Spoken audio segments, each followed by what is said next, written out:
Will come to order.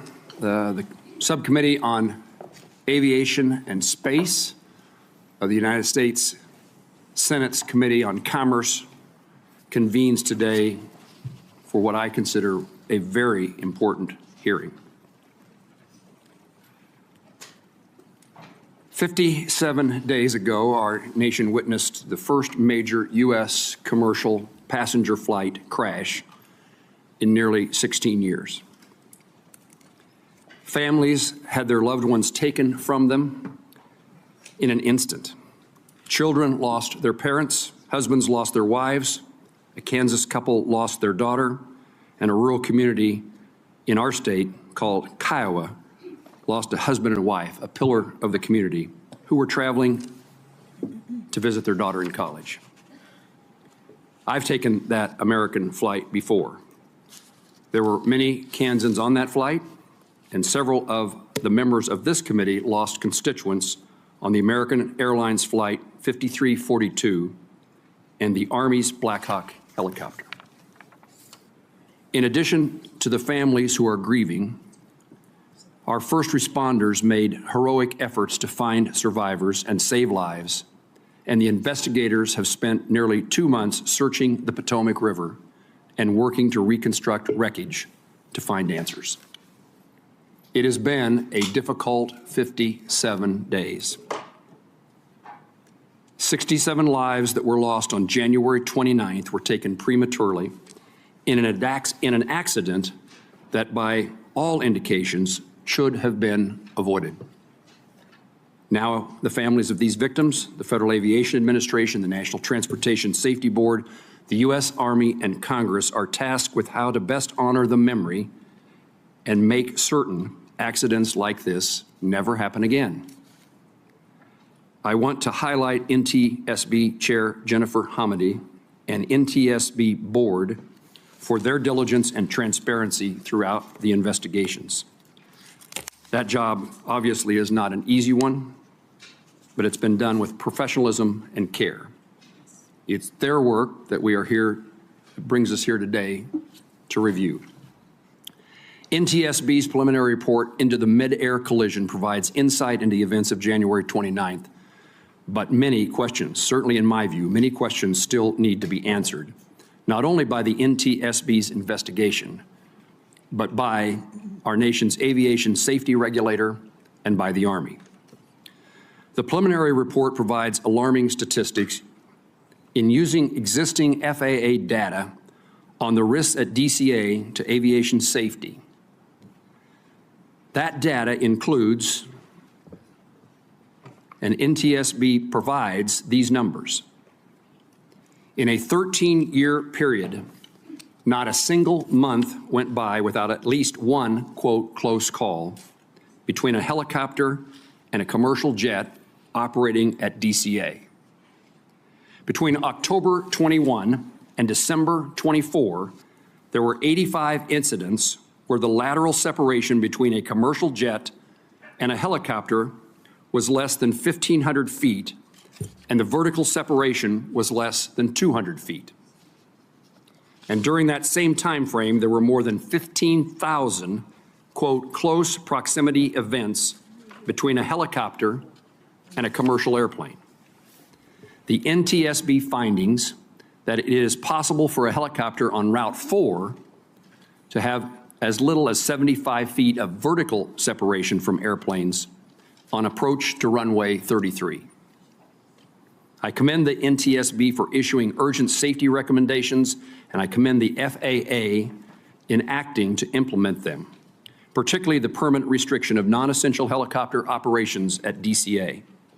However, I want to know how, with these statistics in the FAA files, why prior to January 29th, the agency failed to improve safety protocols at Reagan National Airport.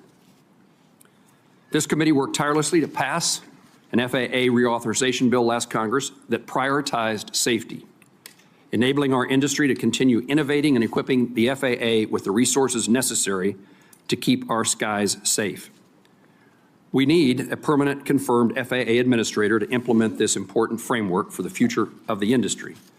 President Trump recently nominated Brian Bedford to lead the FAA, and I look forward to his testimony before this committee in the near future. I commend Secretary Duffy for his push to modernize airspace, and I look forward to this subcommittee working together to keep America's traveling public safe and improve public trust in our air travel system. Demand for commercial aviation is expected to grow 4% each year over the next 2 decades, and along with new technology and commercial spacecraft entering our airspace. This will further place demands upon our airspace and require the tools and guidelines to ensure a safe airspace. American Airlines Flight 5342 and Priority Air Transport 25 carried innocent civilians, selfless service members, talented figure skaters, fathers and mothers, husbands and wives, sons and daughters. And while Congress' response to the January 29th ought to be deliberate and not executed in a knee-jerk fashion, Congress must make certain that this loss of life occurs never again. In this early investigation, we have many unresolved questions. Among those for me is, why was the ADSB out, not transmitting on the Black Hawk? Was it turned off or was there equipment malfunction? Why had precautions not been taken to mitigate the risk of collisions between commercial aircraft and rotor wing near DCA? The statistics I just described. What is the severity of this issue at other airports where combined traffic is also high? What explains the discrepancy between the altitude readings of the crew of the Black Hawk? Why did the Black Hawk's invalid pressure altitude data influence other systems that utilize this source? How the use of night vision goggles may have impacted the Black Hawk helicopter pilot's line of vision? And finally, how should the FAA evaluate combining duties of air traffic controllers?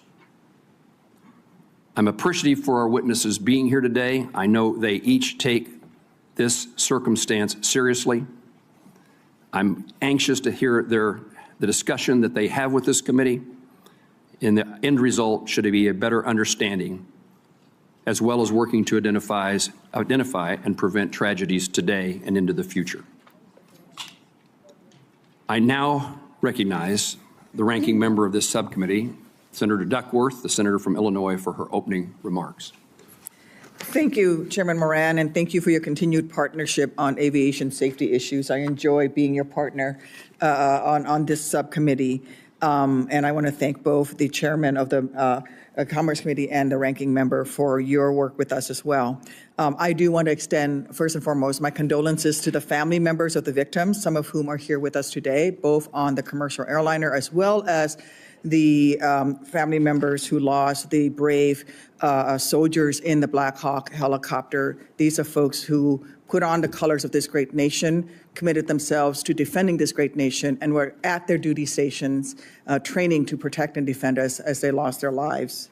I also want to thank the first responders and everyone at NTSB for their tireless work to get us the answers that we all are looking for. There's a saying, and as many of you have heard it, our aviation regulations are written in blood. So we have an obligation to the victims to learn what went wrong and prevent a collision like this from ever happening again. As a former Black Hawk pilot myself, and I have flown helicopters out of very congested aircraft at Midway Airport. In fact, I commanded the Midway unit for a number of years. I know how challenging this type of mixed-use airspace can be. But a challenging airspace is no excuse. This should never have happened. This collision was horrendous, and it is heartbreaking, but it was not a surprise. Our alarm bells about potential collisions have been ringing for years. Coming out of the pandemic, we saw a frightening rise in close calls and an erosion of our aviation system's margin of safety. We've known for years that we need more air traffic controllers and more safety technology. The warnings have been clear, and in some cases, right here within this committee, and a bipartisan consensus on the need to upgrade the equipment and the need to train more air traffic controllers. In November 2023, we held a hearing on close calls. NTSB Chair Hamady testified, citing staffing shortages, fatigue, distraction, deviation from FAA regulations, and a lack of runway safety technology. And she warned, and I quote, The concerning uptick in such incidents is a clear warning sign that the U.S. aviation system is sharply strained. We cannot wait until a fatal accident forces action. We must act before there is a tragedy." End quote. Chairwoman, just sadly predictive of what's going to happen. And you said that in 2023. At the same hearing, the National Air Traffic Controller Association's president told us that staffing shortages were so bad that many air traffic controllers were working mandatory overtime, 6-day work weeks, and 10-hour days. He warned, and I quote, "Over the long term, this will continue to introduce unnecessary risk into the system," end quote. So we passed in a bipartisan way FAA reauthorization bill last year to help rebuild our aviation workforce and make critical investments in safety. The FAA is still implementing that new law, but clearly Congress has more work to do to shore up aviation safety in this great nation. In December of 2024, we held another hearing. The GAO told us that more than 75% of our aging air traffic control systems are unsustainable or potentially unsustainable. The deadly collision at DCA is not the only aviation safety incident so far this year. We've seen deadly crashes in Philadelphia and Alaska, a crash landing in Toronto that miraculously everyone survived, even after the aircraft flipped upside down. Earlier this month, we saw passengers standing on the wing of a 737 aircraft in Denver to escape a fire. And near misses keep happening. In February, a Southwest flight came within 200 feet of colliding with a FlexJet plane at Midway Airport. At such a dangerous time for aviation safety, when we need to bolster our workforce and invest in technology, the last thing we should be doing is making cuts to the FAA. Yet 2 weeks after the DCA crash, the Trump administration began firing hundreds of FAA employees. I say all of this because it is important context. We need to keep in mind during today's hearing. We need to understand what happened at DCA, but we also need to understand how this fits into a much larger threat to aviation safety. According to the NTSB, DCA had many close calls in recent years between October 2021 and December 2024. As the chairman has said, there were more than 15,000 instances of commercial aircraft coming close to rotary wing aircraft. 85 of those had a vertical separation of less than 200 feet. And last year, there were also 2 high-profile runway close calls at DCA. NTSB's preliminary report raises several questions. Most notably, how did FAA allow a helicopter route to come within 75 feet of a runway approach? FAA has deconflicted the airspace, but DCA is not the only airport in the country where airplanes and helicopters share congested airspace. Several of us raised this at an earlier briefing, and thankfully, FAA is now evaluating 8 cities where this may also be an issue, including in Chicago. We also need to know more about what helicopter pilots knew about their altitude. Was their equipment working properly? Voice recordings showed the pilot and instructor pilot indicated different altitudes as they approached the Key Bridge, and NTSB determined that some of the altitude information on the helicopter's data recorder was invalid. There are also questions about ADSB. Why was the helicopter not transmitting ADSB out? Do commercial aircraft need to be equipped with ADSB in? How come so many helicopters are allowed exemptions from the ADSB out requirement at DCA? So I look forward to hearing from our witnesses, and I yield back, Chairman. Ranking Member Duckworth, thank you very much for your opening statement. She almost called me the ranking member. I did. There's no reason to apologize. Senator Duckworth was the previous chairman of this subcommittee, and I had a great opportunity to work with her as the ranking member. And I would indicate certainly to Senator Duckworth, but to those in the audience, this is a subcommittee that will set partisanship aside, and we will continue to work closely together to find the answers that we're looking for today, and beyond finding the answers, making certain that changes are made to prevent this tragedy. We are joined by the chairman of the full committee, Senator Cruz, and I now appreciate his presence here and his leadership on this issue from the very beginning, and I now recognize him for his opening statement. Well, thank you, Mr. Chairman, and thank you to the ranking member as well. I want to thank each of the witnesses for being here today, and I want to extend a particular welcome to the family members of the 67 crash victims who are here today for this hearing. I've met with many of you since the crash, and each of you have my very deepest condolences for your unimaginable loss. The crash involving American Airlines Flight 5342 and the Army Black Hawk helicopter was preventable. It didn't have to happen. And I want you to know that I am committed to using the power of this committee to determine if any policy failures led to this crash and making certain that Congress acts to correct them. This accident marks the first time a commercial crash in the United States has led to mass fatalities in over 15 years. While America's national airspace system has kept Americans safe for decades, this critical juncture shows that more action must take place to enhance the safety of our system. The hearing today will examine the factors leading up to the mid-air collision 300 feet above the Potomac River. Whether the Army's practice of disabling ADSB out is a glaring safety concern. Whether the FAA missed warning signs with thousands of instances where helicopters and commercial aircraft at DCA came too close to colliding. Whether the communications between the air traffic controller and both of the pilots of the American Airlines flight and the Black Hawk helicopter was inadequate. The families of the American Airlines Flight 5342 victims deserve answers. Congress deserves answers. And the American flying public deserves answers to these important questions. The NTSB does terrific work. I'm grateful to Chairman Jennifer Homendy and her team for their thorough investigation of this accident. The preliminary report being discussed today is factual. It does not include analysis, nor does it include findings.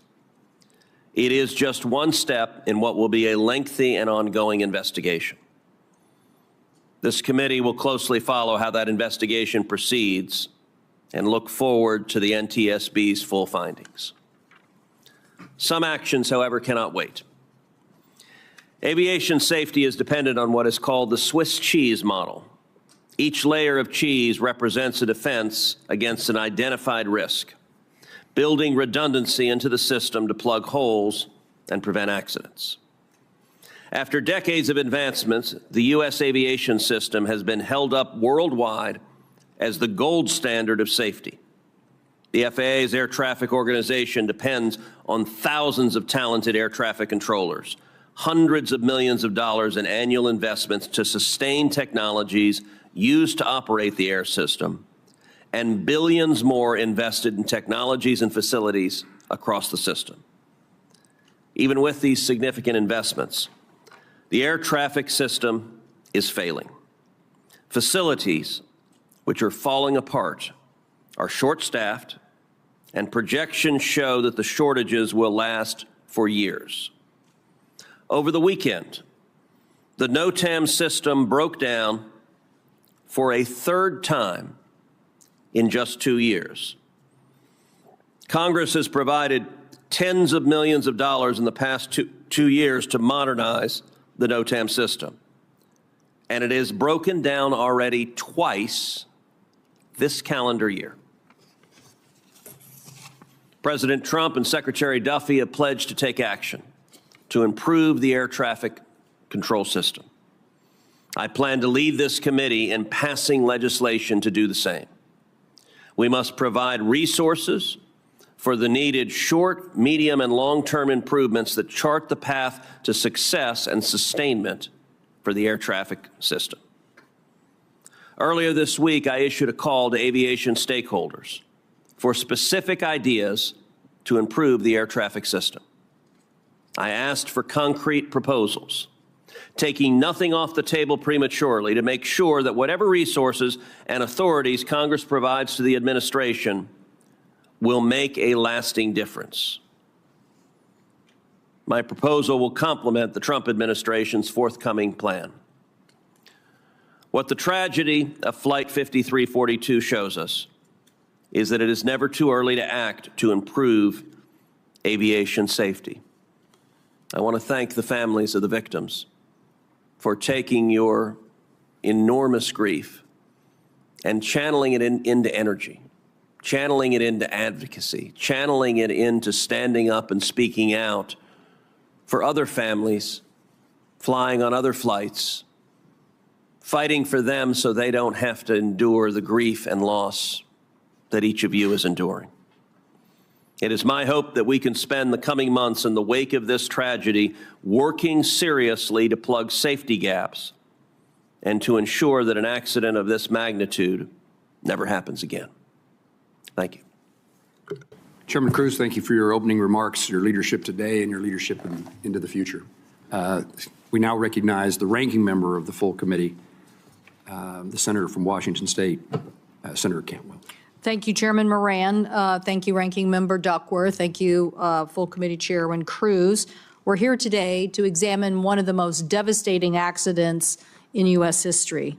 With 67 lives lost on January 29th, we have a responsibility to not only understand what happened, but to fix it so that it never happens again. I want to recognize the families who are here with us today and express my condolences, but also my appreciation for the diligence that you now are demonstrating by being here today. Too much of aviation safety in the last several years have been left to the advocacies of families. We shouldn't have to rely on you. You should be able to mourn your losses. But we need you to continue to advocate for these important policies. I welcome NTSB Chair Jennifer Hamady, FAA Acting Administrator Chris Richelieu, and Brigadier General Matt Bramman, and who is the Director of Army Aviation. You're here to provide us an update on this collision and why a Black Hawk helicopter on a training flight collided with this American Airlines flight. As we seek answers, the NTSB's preliminary report has alarming facts. First, in the 3-year period leading up to the collision, commercial airplane and helicopters got within 400 feet of each other on 15,214 occasions, within 200 feet on 85 occasions. FAA's air traffic managers approve helicopter route charts annually, so if the data raised questions about the safety of these routes, the ball clearly falls into the FAA's court as to whether to act on this data or make changes where the helicopters can fly in DCA.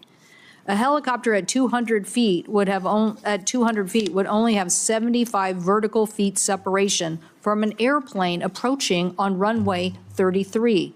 These findings reveal a very systemic issue that demand answers from our witnesses today. Acting Administrator Richelieu, I want to know, why did the FAA not act? Why did the FAA not act on 15,000 reports of dangerous proximity? How were these helicopter routes allowed to remain when alarm bells were literally going off in the towers? This lack of oversight must change. The Army Black Hawk helicopter was not transmitting what is known as ADSB out signal, although we don't know why.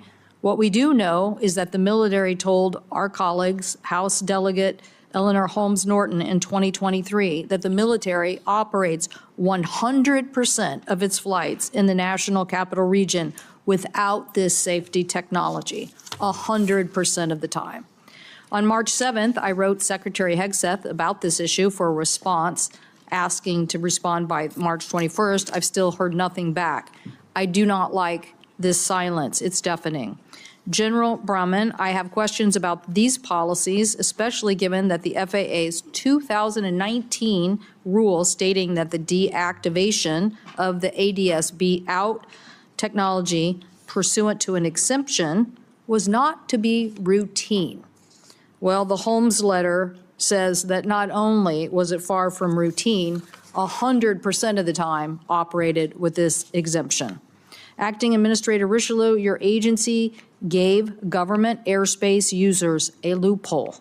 What we want to know now is why this was allowed to continue if we had this data and information. And are there any other agencies that are acting with ADSB out that we haven't addressed yet? The FAA rule needs to change. Chair Hamady, I will be asking you about ADSB requirements. In 2010, the FAA said that it was premature to require this kind of equipment on operators. Yet, at the same time the FAA made that decision, just 2 years earlier, you wrote a letter saying, disagreeing with them, but saying that the conclusion stating the, quote, the equipage of aircraft with ADSB out in capacity will provide for an immediate substantial contribution to safety, especially during operations in and around airports. Why did we not listen? 15 years later, commercial aircraft are still not operating with this. If American Airlines regional jet had been equipped with this ADSB it would have been able to receive the Black Hawk's transmission, giving it a better intelligence on positioning. Tim Lilly, the father of the pilot from the commercial craft, who he himself is also a Black Hawk helicopter pilot, and his wife, Sherry, spent many years working at Gulfstream. They know a thing or two about aviation. They gave me a list of actions they hope Congress can take to improve safety. Mr. Chairman, we all need to work together on this critical safety legislation. Legislation to close the ADSB out loophole, require more commercial jets to have ADSB in capacity when operating near our nation's busiest airports, and have stronger information sharing between our military and civilian authorities. This isn't just about policy, it is about saving lives. To my colleagues, I hope that we can work together in a bipartisan fashion, since the FAA Reauthorization Act did require next-gen completion by 2025. We also directed the FAA to develop a plan for accelerating airline equipage with next-gen technologies, and authorized $17 billion through 2028 to modernize and replace the FAA ATC systems and infrastructure. So I do want to say, I do not believe in cutting the services, the benefits, or the training of our air traffic controllers. We need them, and we need them to do their job. I supported Senator Cruz's efforts to continue to advance more training centers to get more air traffic controllers trained. But now we need to learn this painful lesson. We need to make sure that we are preventing future accidents from happening. We must be unwavering in this effort. Thank you, Mr. Chairman, and I yield back. Ranking Member Cantwell, thank you for your opening statement. I'll now introduce our panelists who are here to testify. Our first witness is Jennifer. I'm sorry, I should put a title before you. Our first witness is Chairman Jennifer Hamady of the National Transportation Safety Board. The NTSB is an independent federal agency that investigates every civil aviation accident in the United States and significant events in other modes of transportation such as rail, transit, roadway, and pipeline. She has served as the chairwoman since 2021 and is a member of the NTSB board since 2018. Our second witness is Mr. Chris Rochelot, Acting Administrator of the Federal Aviation Administration. Mr. Rochelot has served at the FAA for more than 20 years in multiple roles, including as Deputy Associate Administrator for Aviation Safety. And our third witness is Brigadier General Matthew Brahman, Director of Army Aviation for the headquarters of the Department of the Army. Throughout his service, General Brahman has deployed over 36 months supporting overseas contingency operations. And I thank you, General, for your service. I now recognize Chairman Jennifer Hamady to deliver her opening statement. Thank you, Chairman Moran, Ranking Member Duckworth, Chairman Cruz, Ranking Member Cantwell, and members of the subcommittee for the opportunity to provide you with an update on our investigation of the mid-air collision that occurred over the Potomac River near Reagan National Airport on January 29th. The NTSB knows tragedy all too well. We experience it every day, which is why we fight so hard for safety.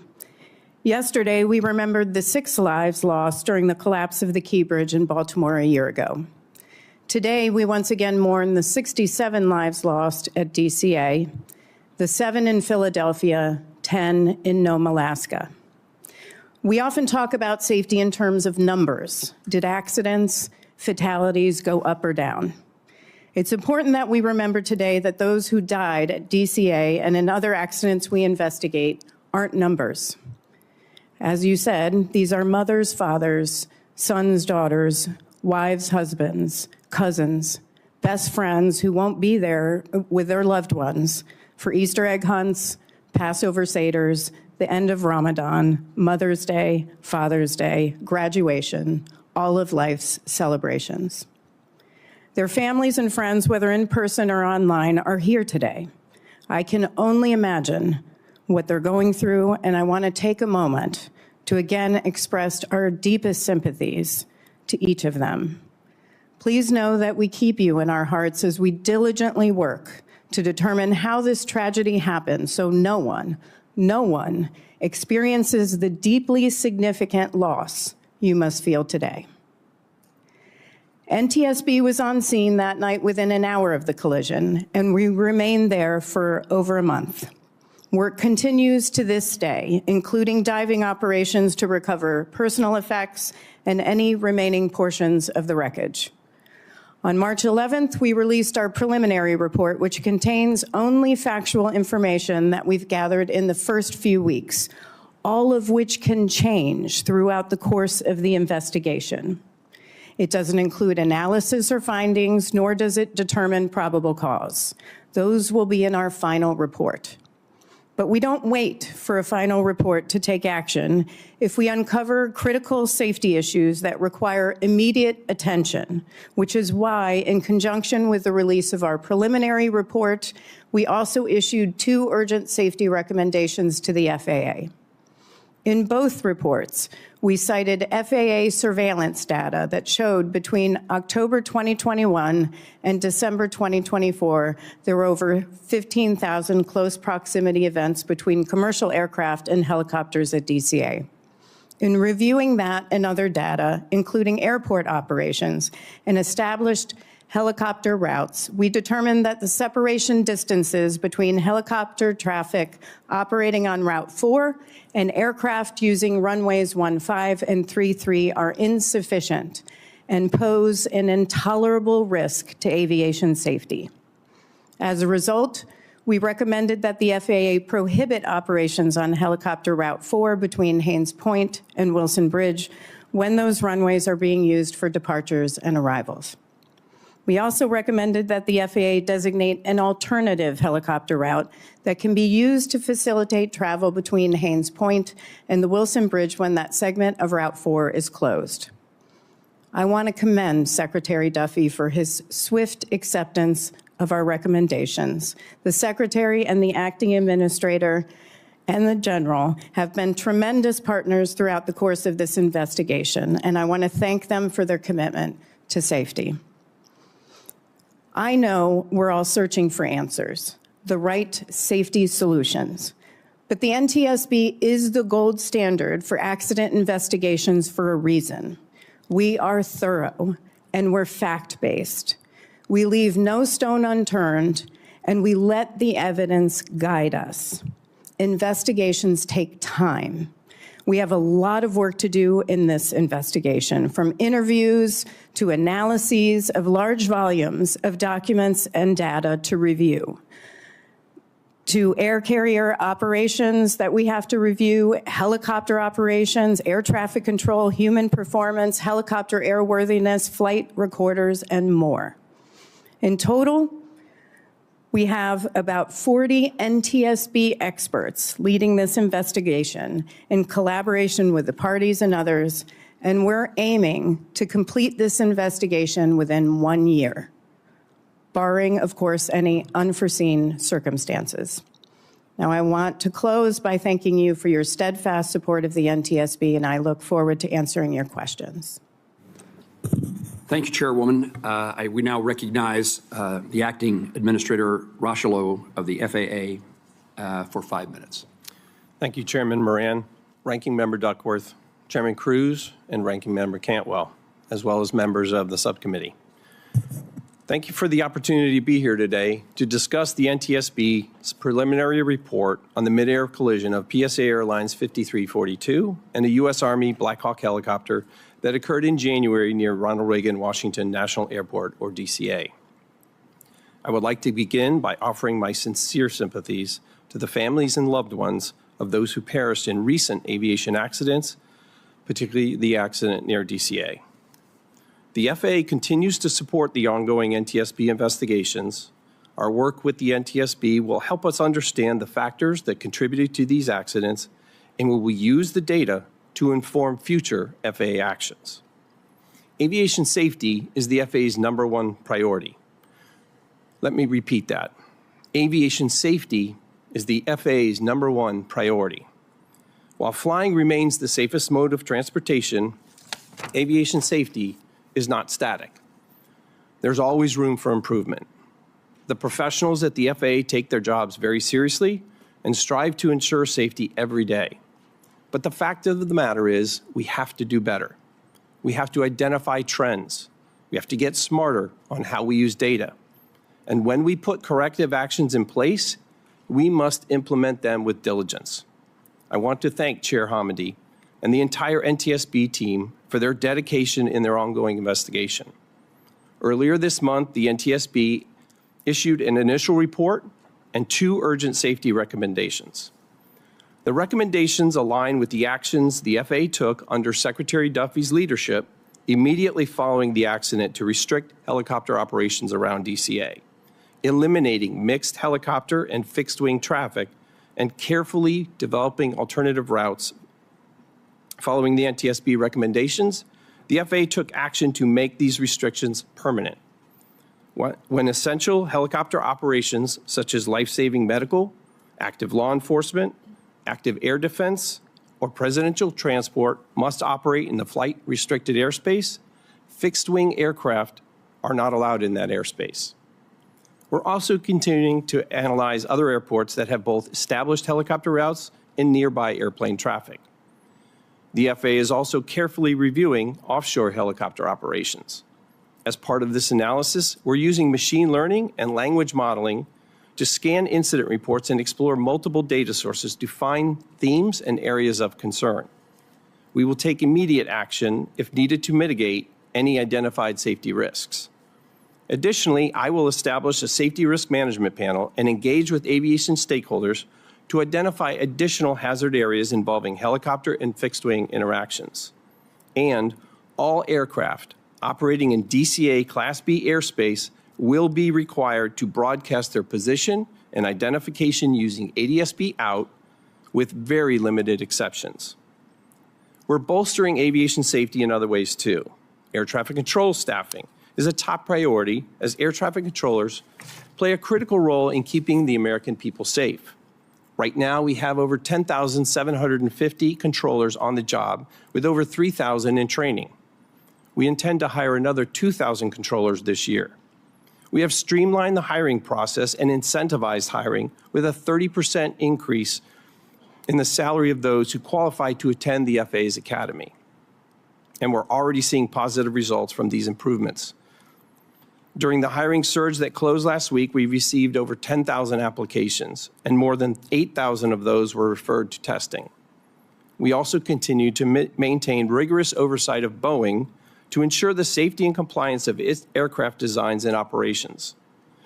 This oversight extends to ongoing monitoring of Boeing manufacturing practices, maintenance procedures, and software updates.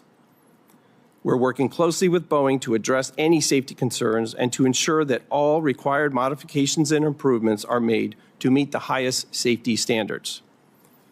We have a strong foundation at the FAA, and we're going to make our agency even stronger. We are refocusing our energy and directing all of our resources to safety, and will continue to recruit, train, and retain the best and brightest for the FAA team. I thank you for the opportunity to testify today. I also thank President Trump and Secretary Duffy for putting their faith in me to lead the FAA during this time. The work we do at the FAA isn't easy, but it's vitally important to the American people, and I'm proud to once again be part of the FAA team. I look forward to your questions. Thank you, sir. Recognize Brigadier General Matthew Brayman for his testimony. Thank you, Chairman Moran, Ranking Member Duckworth, Chairman Cruz, and Ranking Member Cantwell, and distinguished members of the committee. I appreciate the opportunity to come here before you today to speak about the mid-air collision that occurred between an Army Black Hawk helicopter with the call sign PAT-25 and American Airlines Flight 5342. First and foremost, on behalf of Army senior leaders and all of our soldiers, I want to pass my continued condolences to all those that are affected by this tragedy. I want to thank the professional work of our first responders and the federal, state, and local agencies that responded within minutes to the crash site and aided in the recovery. I want to thank Chairman Hamady and the NTSB for conducting a thorough investigation, facilitating a close and transparent relationship with the Army as we conduct our parallel investigations. The NTSB remains lead in the investigation, so I can't offer facts and recommendations at this time, but I can offer an Army perspective on the preliminary report and provide clarifying information on Army helicopter operations, and certainly can do that here in the Washington, D.C. area. For context, Pat 25's unit, the 12th Aviation Battalion, falls under the Army Aviation Brigade, or referred to as the TAB. And that unit has the mission to provide continuous, responsive aviation support to senior military and government leaders to enable continuity of government operations and defense support to civil authorities. The TAB is one of dozens of organizations, both civilian and military, that operates helicopters in the D.C. area. Our aircraft continue to meet all requirements to operate in the national airspace, in Class B airspace, and the helicopter routes in Washington, D.C., and they operate under positive control of flight services when within 30 nautical miles of DCA. Pat 25 was operating out of Davison Army Airfield at Fort Belvoir. The crew of 3 were fully qualified to fly in the local area. The pilot in command, CW2 Andrew Eaves, was an instructor pilot. The co-pilot, Captain Rebecca Lobach, was a qualified pilot in command as well. And the crew chief, Staff Sergeant Ryan O'Hara, was a standardization flight instructor. The night of 29 January, Pat 25 was conducting an annual proficiency and readiness test, or APART. And as part of that flight, was approved to operate at contingency locations associated with their directed mission. This has led to questions as to whether Pat 25 was transmitting automatic dependent surveillance broadcast out, or ADSB out. The specific status of both its operation and functionality is something that is under the investigation of the NTSB. The crew, however, was approved to operate with that capability off in accordance with Army policy. The aircraft transponder, however, was active with Mode 3 Alpha Charlie and Mode S when within the Class B airspace and was emitting all the required information to allow air traffic services and traffic collision avoidance systems to detect and track the aircraft. Army policy does not permit transponder off operations in the national airspace. They do not permit transponder off operations. There is certainly no shortage of speculation on potential causes of the accident. I understand well the desire for answers. As the Director of Army Aviation and a senior Army aviator, there is nothing more important to me than the capability, proficiency, and safety of our air crews and those whom they transport and support in defense of this nation. And I'm also personally invested in the safety of our commercial aviation enterprise, as I live with an airline pilot, and her safety and the safety of her passengers is paramount to me as well, which is why it is essential that we see this investigation through to its fruition so we can have well-informed, fact-based conclusions to make desired change when needed. But where prudent, the Army is not waiting to take action. Immediately after the accident, the 12th Aviation Battalion paused all operations. They've only recently resumed flights and only outside the 7 nautical mile radius of DCA, with the exception of flights directly supporting the Secretary of Defense and the Chairman of the Joint Chiefs, and that remains true today. The Army continues to fully comply with all FAA restrictions on helicopter traffic over the Potomac River near DCA. The Army is actively participating, along with other military services and agencies, with an FAA-led working group to redesign the Route 4 helicopter corridor as recommended by the NTSB in its preliminary report. We've also issued interim guidance to elevate the approval authority to operate ADSB off. The Army is fully committed to a transparent and collaborative review of the events of 29 January and of all operations in the vicinity of DCA. We support any and all efforts to ensure a tragedy such as this never occurs again. Thank you for the opportunity to appear before this committee, and I look forward to answering your questions. Thank you, General. Let me begin by asking witnesses questions, and then we'll alternate between Republicans and Democrats based upon time of arrival after the leadership of the committee has their opportunity to ask their questions. Chair Hamady, let me begin with you. First of all, I am interested in learning about the occurrences that have been described. I described in my opening statement about near misses and occurrences, TCAS advisories that occurred on numerous occasions over a long period of time.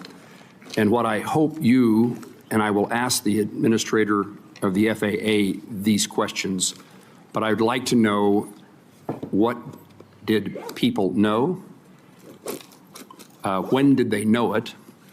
And why didn't someone do something about it? In asking you about this topic, is the information that is collected by the FAA, that's where these statistics that we've each mentioned, that's where they come from. Is that true? There were different sources of information, some which was FAA, some of which are voluntary safety reporting programs. And do those voluntary safety reporting programs, it's voluntary reporting to the FAA? Yes. So yeah. I want Yes. to give you a chance. Yep. Okay. Yes. So the information that has been described here about those events over a long period of time is housed and utilized by you, but housed at the FAA. I believe through a contractor, but yes. And do you know at this point whether that information was reviewed in a regular manner? Have you investigated why information that seems so important didn't result in changes in policy, rules, or regulations? I don't know why. What I will say is this was a data request, came from a data request from the NTSB. We made that with the FAA and received information from the Aviation Safety Action Program, ASAP, from ADSB, which is air traffic control, from mandatory occurrence reports, and we also received information from FAA surveillance data from radar. But this was a request from us, and that resulted in our evaluation of that data and our urgent safety recommendations. It is, I don't know if the FAA pulled that data themselves at any point, and I'd have to defer to the acting administrator on that. That information was so valuable, so important, so critical that that's the reason you asked for the immediate changes in safety regulations, true? Yes, and there does seem to be an issue with identifying emerging trends and looking at, there's a lot of data going to FAA, and taking that data and looking at trends and not specific issues, I think is something not only the IG has raised, but others have raised, even the acting administrator has raised about having to do a better job with analyzing those trends. But it's key, because if we can get it after an accident occurs, what's key is getting it before and preventing it. This is the wake-up call that suggests whether changes need to be made, true? Correct. Administrator, I'm interested in asking you the same series of questions. What did the FAA know prior to this accident? When did they know it? And why wasn't some action taken to encourage and, in fact, increase the safety, particularly at an airport like DCA and maybe others, and the proximity between helicopter and commercial air service traffic? Yes, sir. So I'm very concerned about what we've learned in the subsequent investigation, both from the NTSB as well as our own reviews that we immediately took. Clearly, something was missed.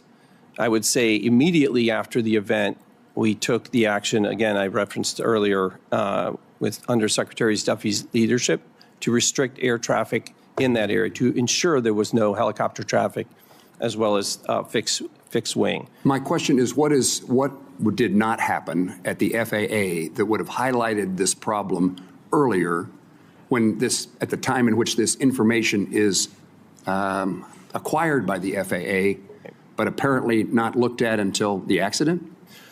So the actual process by which there's an ongoing review all the time of the data that is available.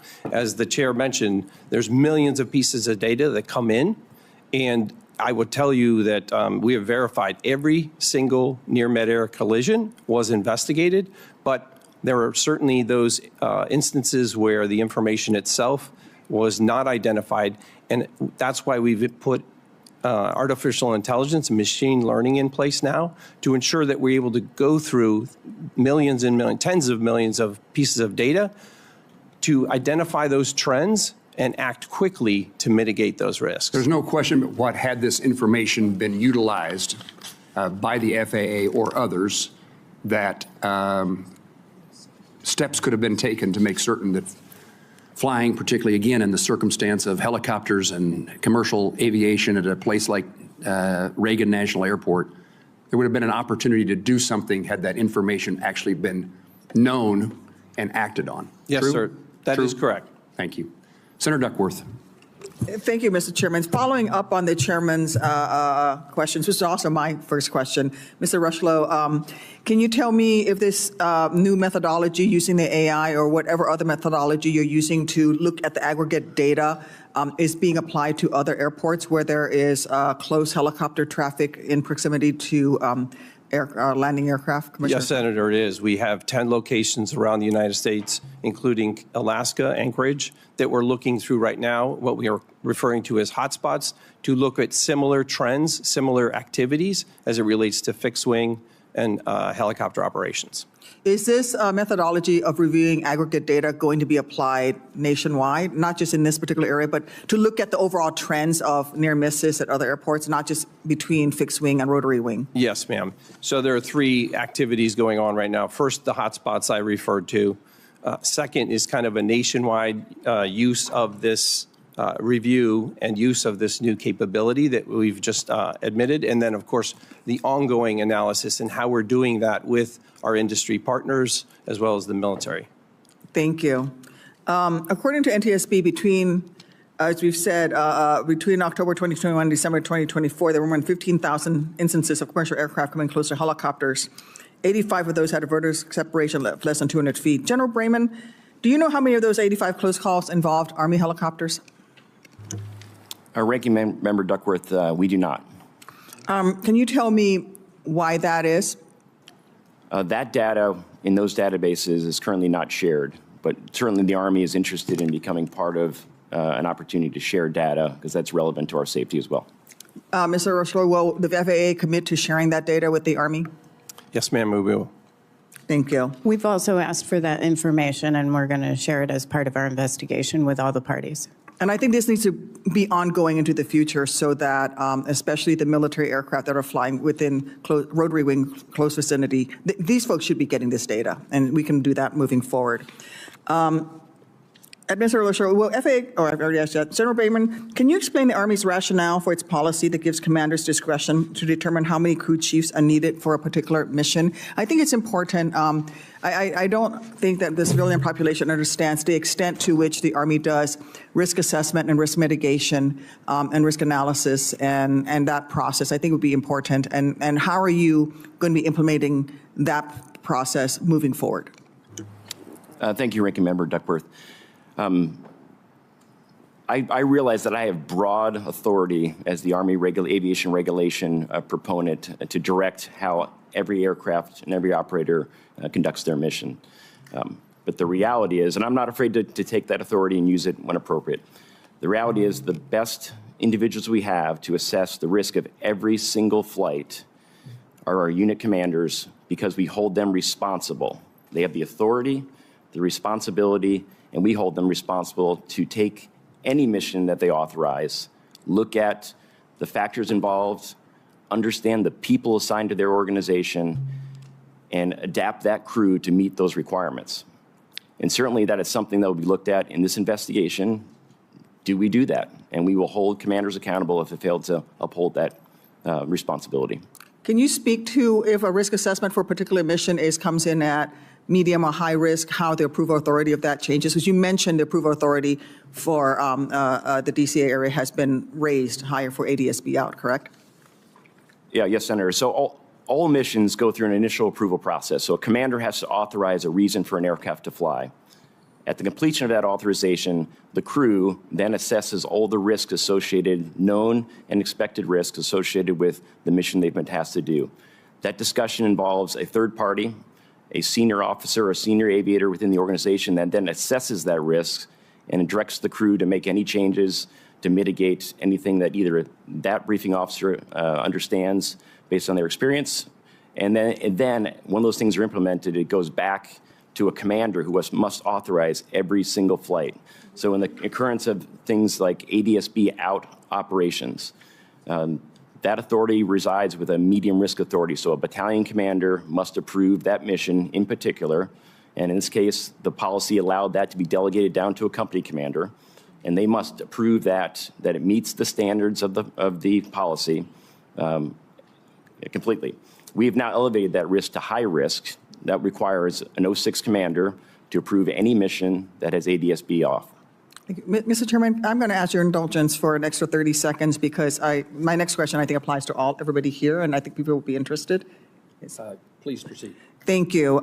This is for the FAA. I am hearing that there is a backlog of air traffic controllers waiting to get their FAA medicals approved so that they can return to duty. And we have an air traffic controller shortage right now. I think in the Chicagoland area, there's about a dozen air traffic controllers who are waiting for, they got new medication, whatever it is, but they're waiting as long as 12 to 18 months to get an appointment or to get a ruling from the FAA medical office so that they can actually get back on the job. And they're just sitting there not able to do their job. And I think this is a problem at all of the major airports around the country. I'm sure every one of us has air traffic controllers waiting to be put back onto duty, and they can't because of the backlog with the FAA medical system. Can you speak to that? And when you commit, if I give you a list of my air traffic controllers who've been waiting, will you take a look at those folks and make sure that their medical issues are addressed so we can get them back on the job? Yes, Senator, I commit to that. Chairman Cruz. Thank you, Mr. Chairman.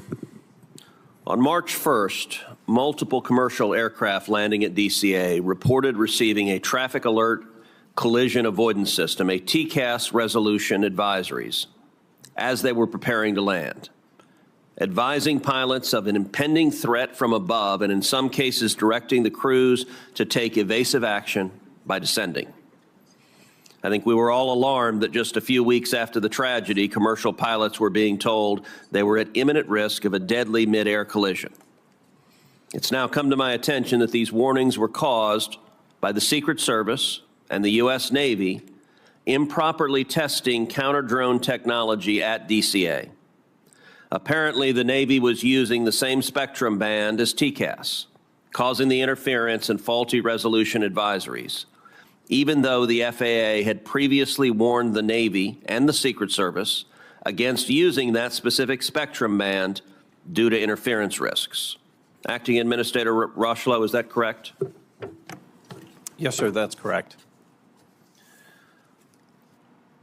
Let me just say this deeply disturbing that just a month after 67 people died while on approach to DCA, that the Secret Service and Pentagon would inadvertently cause multiple flights to receive urgent cockpit alerts recommending evasive action. It is inappropriate for such testing to occur at DCA given the facts of what occurred. And I expect this committee to investigate why precisely that happened. General Brayman, I want to turn to your testimony. On March 11th, Chairman Moran and I sent you a letter asking a series of very specific questions. This week, the Army responded with a one-page information paper. However, there were specific questions in the letter that were not answered. I want to turn to them now. We asked you specifically, how frequently does the Army turn off ADSB out transmission? Chairman Cruz, as I stated in the discussion about how we approve the missions, a mission would have to fall into the category as defined in the federal regulation and Army policy. It must be It must have national security implications and be sensitive in nature to be able to do that mission. General, you're not answering my question. My question is, how frequently is ADSB out turned off? I wasn't asking what the standard is. I was asking the frequency. I can take the number for record, Senator, but I can tell you the types of missions and the majority of the missions they fly are missions associated with that national security mission. Is it accurate that ADSB out is turned off for 100% of missions flown by the Army Air Brigade at Fort Belvoir? Senator, I think you're referring to the June 8th letter from the Joint Staff to Representative Norton. In the context of missions, meaning the things, the operations that the 12th Aviation supports in their mission requirements, I would say that's an accurate statement. I would not say that's an accurate statement of 100% of the flights being flown by that organization. Okay, so I want to understand what you mean by missions. Does missions capture training flights?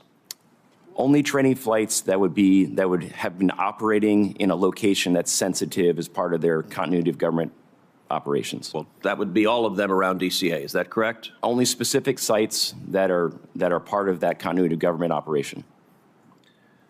In your one-pager, you said 75% of the flights are mission rehearsal readiness flights. Are those operated with ADSB out? They are, Senator, yes. So right now, today, the Army is flying helicopters in and around DCA Airport with ADSB out turned off. Is that correct? When conducting their NORTHCOM directed mission, that is correct. I have to say I find that shocking and deeply unacceptable. And I want to encourage the Army right now to revisit that policy and to revisit that policy today. And I can tell you, if the Army chooses not to, I have a high level of confidence that Congress will pass legislation mandating that you revisit the policy. If today another accident occurs over DCA with another helicopter that had ADSB out turned off, the Army will have very direct responsibility for that. And I am at a loss to come up with any justification for risking the lives of the traveling public with that decision. You can't change the decisions made yesterday, but you can change decisions made forward. Now, it's my understanding the Army has a memo, August 9th, 2024, entitled ADSB Out Off Operations in the National Airspace. My staff requested that memo from you, and my understanding is your team declined to provide it. That is also unacceptable. I want to ask you at this hearing, will you commit to providing that memo to this committee? Senator, I'll commit to reviewing the information and getting what we can to you. Absolutely. That answer needs to be a yes, that you will provide that memo to this committee. Senator, we'll review that and we'll look at the ability to give it to the committee. Absolutely. If it is not provided to this committee within 24 hours, I am confident that you will have a senior commanding officer give you a direct order to provide that that memo to this committee. And I just want to underscore, there's no reason the Army has to wait for the conclusion of the NTSB report to revisit your policy on ADSB out. You can do so right now. And I got to tell you, I spent this morning looking in the eyes of family members who lost family members. I don't know how I would do it tomorrow to another room of family members who lost loved ones because yet another helicopter was flying with ADSB out. And so I cannot urge you more strongly, change that policy right now. Senator Cantwell. Thank you, Mr. Chairman. And I, too, have asked for the same memo. So I want to follow on in the same line as Senator Cruz. I also want to associate myself with the information you're requesting on spectrum interference. This is one of the issues that I think, one of the reasons why I think spectrum and spectrum fights are so important is because I think the agencies with adjacency and issues, we can't leave this up to the flying public and But I want to go back because, Brigadier General, you mentioned in your testimony, we now have the additive dialogue that we just heard, but you said it's not allowed. You're saying it's not allowed. ADBS out was not allowed. That's what you said earlier. Is that in your testimony? In addition to the Holmes letter, you basically stated that using ADBS out, it's not like it was it was not allowed. Army policy is ADSB out is not to be used for routine use. Okay, so acting administrator, did you know this?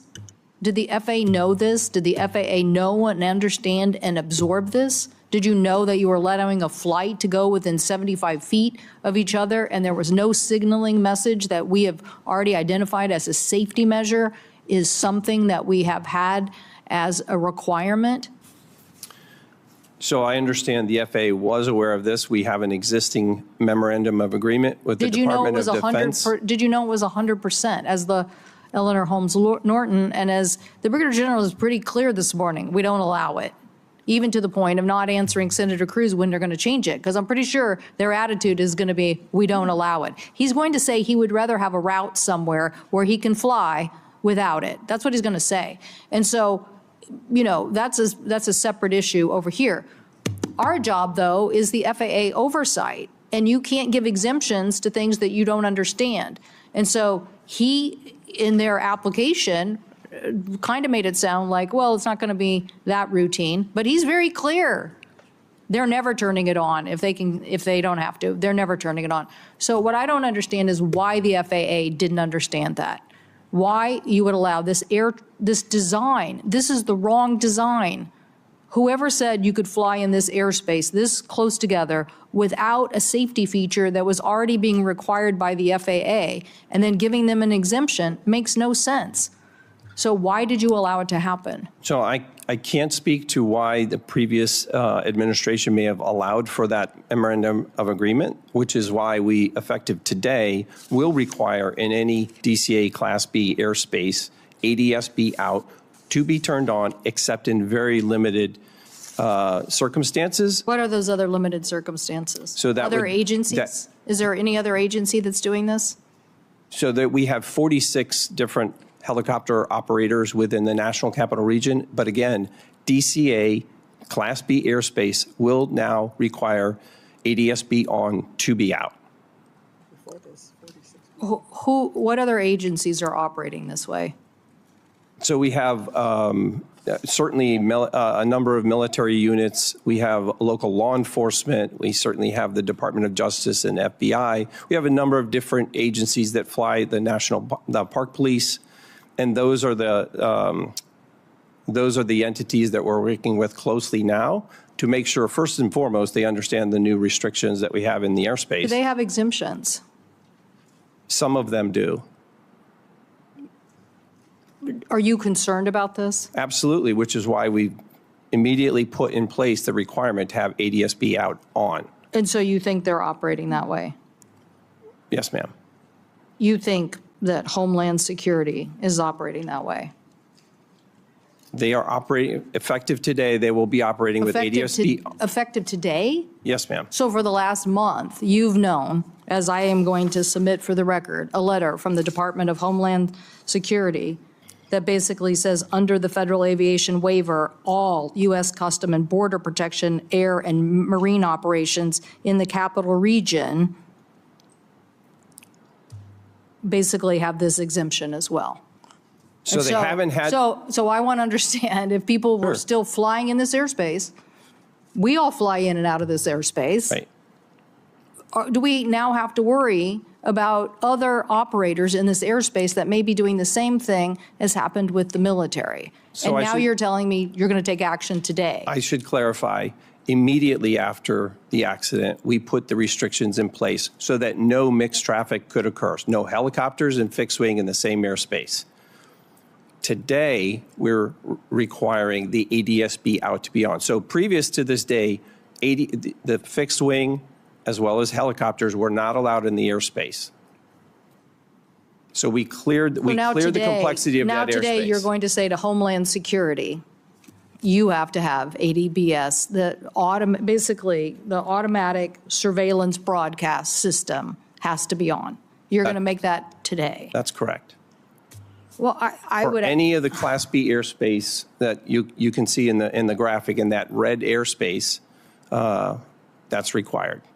Acting Administrator, you're not building faith in this system of oversight of the FAA if you're telling me that we now have a bunch of other operators in this airspace that you now said after the accident were prohibited, but now you're going to turn it back on, and if they meet this requirement. And we have letters from them thinking that they're exempted. I want to see this rule. This would have been a great debate with Mr. Bradbury before the committee, because the American people, these poor families have lost loved ones. This is not their day job. It is your day job. It is the day job of the FAA not to allow these exemptions to become prolific and everybody use them, and then us have to sit here and figure out how to do our oversight job of you to make sure that these details are exposed when we can't even get a memo from some of these agencies. So, Mr. Chairman, I know my time has expired, but I will come for a second round with the witnesses, because I think it's clear. The NTSB has been very clear on the requirements for ADSB in, and in this case, if they would have listened to them, it's $40,000 to equip, $20,000 to equip one plane. You could probably equip the whole fleet of aviation for $100 million. I guarantee you their lives, the family lives, are worth that. Thank you, Mr. Chairman. Before recognizing Senator Budd, does the FAA, Mr. Rushlow, does it have the authority to supersede the operations of the Army and these other agencies in the airspace around airports? We haven't gotten the Army to say they're going to do this with their own policy, but you say you're mandating it. Do we know that the Army and others have to follow your mandate? Yes, sir, they do. Okay. Senator Budd. Thank you. Well, first and foremost, I want to offer my condolences and prayers to all the families that are here today. I'm saddened that so many North Carolinians were lost in this accident, including Captain Rebecca Lobach and the 4 members of 5342's Charlotte-based flight crew. Samuel Lilly, Jonathan Campos, Denasia Elder, and Ian Epstein. Senator Moran, I'm sorry for the loss of so many Kansans as well in this incident, and I want to thank you for organizing this hearing. Chair Hominy, thanks for your work so far. On page 9 of the preliminary report, it states that the MPFR, the multi-purpose flight recorder's reading for pressure altitude conflicted with other altitudes readings. Ultimately, this conflict led your team to invalidate the pressure altitude reading provided by the recorder. Can you provide any details on the differing altitude readings? And do you have any update on whether this conflicting data was limited to the MPFR or if that was provided to the flight crew and perhaps was a confusing factor? We are still looking into that and doing some testing. What I will say is the pressure altitude was determined invalid on the Black Hawk because we would expect that to be somewhat similar to the CRJ. But it was much lower, so we determined that that was invalid and it couldn't be used to calculate the barometric altitude. We would need 2 sets of data, which is pressure altitude and barometric pressure setting. We had the pressure setting. We don't have the pressure pressure altitude data for that. So we can't, we were not able to determine from that what the barometric altitude was of the Black Hawk. However, we are looking at other data. Okay, thank you. General Brahman, Pat 25 was operating out of Davison Army Airfield on a pilot annual standardization mission at the time of the collision. Given the concentration of senior military and civilian officials surrounding DCA, how vital are these missions to readiness for continuity of government operations? Senator, they're extremely vital. To go back to Senator Cruz's question about how many flights are done, 75% of the missions flown by the 12th Aviation Battalion are in direct support of the continuity of government rehearsals, exercises, and making sure crews are familiar with how to get that mission accomplished. And they stand ready every single day in a 15-minute alert string to do that mission. Thank you, General. Can the Army continue to fulfill its priority air missions, air transport missions, without access to Route 1 and Route 4? The Army is certainly, the fact that we're in the working groups will allow us to help influence routing that will allow us to continue to do that mission. I'm confident we can do that. Thank you. Chair Hamady, again, in your view, is the permanent closure of Route 4 the only solution that allows for continued operations of both rotary and fixed-wing aircraft around DCA? And it's permanent closure when runways 15 and runway 33 are in use. That was our recommendation to the FAA. Thank you. Yep. Administrator Rocheleau, the aviation investigation report from the NTSB shows that the separation between an aircraft on approach of runway 33 would have a mere 75 feet of separation from a helicopter operating on Route 4 and hugging the shoreline of the east bank of the Potomac. Was the FAA aware of this conflict prior to January 29th? And given the insufficient vertical separation that we're talking about, was the FAA relying solely on controllers in the DCA tower to deconflict the approach to runway 33? So the FAA was aware of the design of that airspace in advance of December 29th. I would say that's one of the reasons why we immediately restricted that airspace after the incident to review the circumstances around the airspace itself. In addition to that, it's one of the reasons why we are looking at hotspots or mixed traffic areas around the nation, whether that's Boston, Dallas, LA, and Anchorage. Thank you, Chairman. Senator, can I? Please. There is a DC helicopter working group that we have been trying to figure out who is part of the working group and get minutes and get documents from that working group to see what information was shared and what was discussed over the years. We have not been able to attain that yet, and I hope we can from FAA and others. Are you a part of that working group? We are not part of that working group. But you have access to it, and they are willing to provide what they find. We have requested information. We have not even been able to identify who is part of the working group firmly and get documents as part of that working group. We've requested all of that information because we do want to evaluate what was discussed. We're also going to interview the FAA cartographers on how this route was mapped because that 75 feet is max. That is the maximum. It goes down from there as the glide slope comes down to, as commercial aircraft approach runway 33. Thank you. So let me see if I can help Senator Hamady, Chairman Hamady. That's a very hard job, no. You are very good at public relations with senators, that we recognize the challenges you face. So do either one of you belong to this working group? Does the Army or the FAA participate? And can you answer that so the NTSB can pursue information? I mean, the FAA, it's the FAA's working group. It's the FAA's working group. All right. Mr. Rocheleau, what's the problem? I'm happy to work with the chair. We've been working extremely closely together on this investigation, and I'm happy to work with the chair and understand why she hasn't received that information and make sure we follow up on that. Can you think of any reason that NTSB shouldn't be a part of that information? Off the top of my head, I can't. I don't know why they would be restricted in that, and I certainly will talk to my folks when we get back. Thank you. Yes, sir. Chairman, should we ask is the Army part of this working group as well? The Army is part of the working group. Yes, Senator.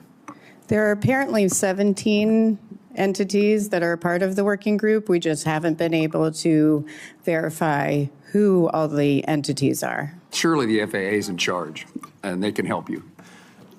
Surely I would have been happy to understand that before today and work General, with you know the any chair. reasons that the working group's efforts can't be known by NTSB? Absolutely not. Thank you. Let me follow up. Mr. Rocheleau indicated that the FAA does have the authority to require ADSB out.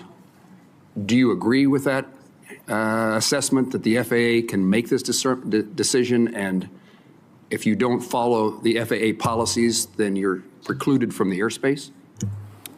Chairman, the Army operates 100% under FAA authority. Very good. And let me turn to the perhaps the next steps or new information, and to this I'll go to Chair Hamady. Since the report that we're discussing here today is 2 weeks old, what has transpired, if anything, in those 2 weeks? Have you discovered any new and relevant information that you can share with us? Where would you like me to begin? One thing I can say on ADSB out, off, that's policy of the Army, but we are also still looking at installation programming and potential for equipment malfunction. And the reason I mention this is because the accident helicopter, for this accident helicopter, no ADSB data had been received from an FAA ground station for 730 days prior to the accident. And that was abnormal. So we began looking at the fleet for the battalion. The battalion had 25 helicopters. That includes this particular helicopter.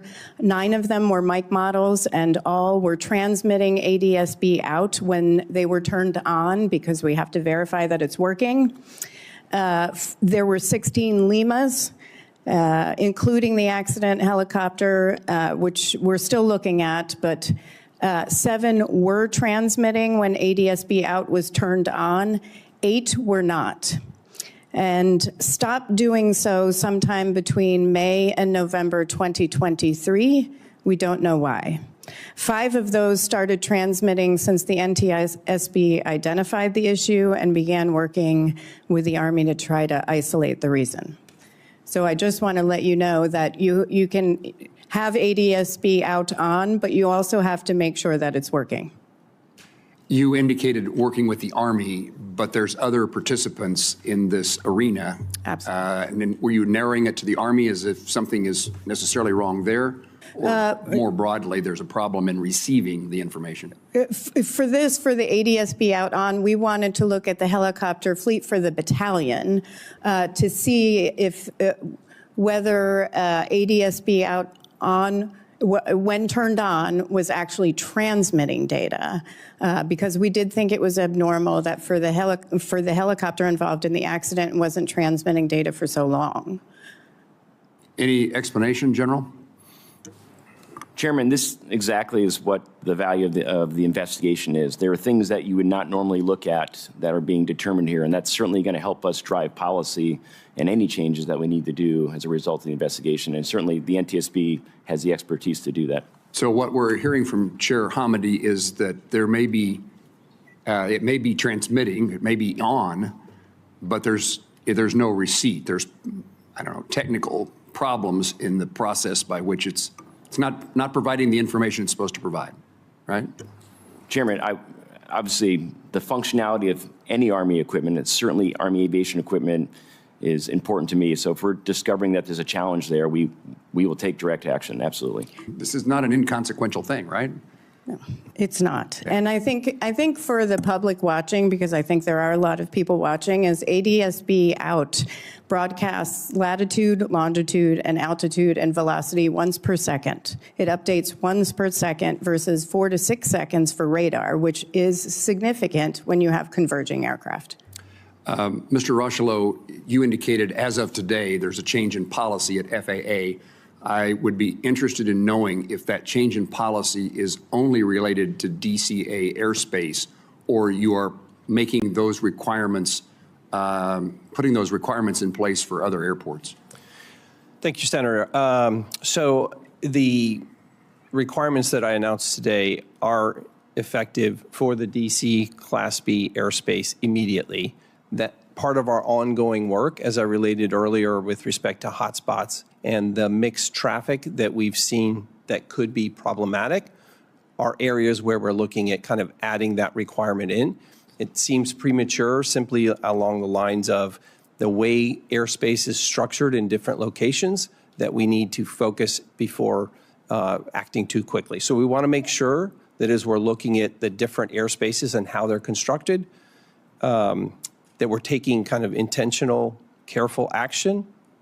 And that intentional action is underway. You're doing Yes, that sir. at other airports Absolutely. today. And wherever we find a risk, we will mitigate that risk immediately.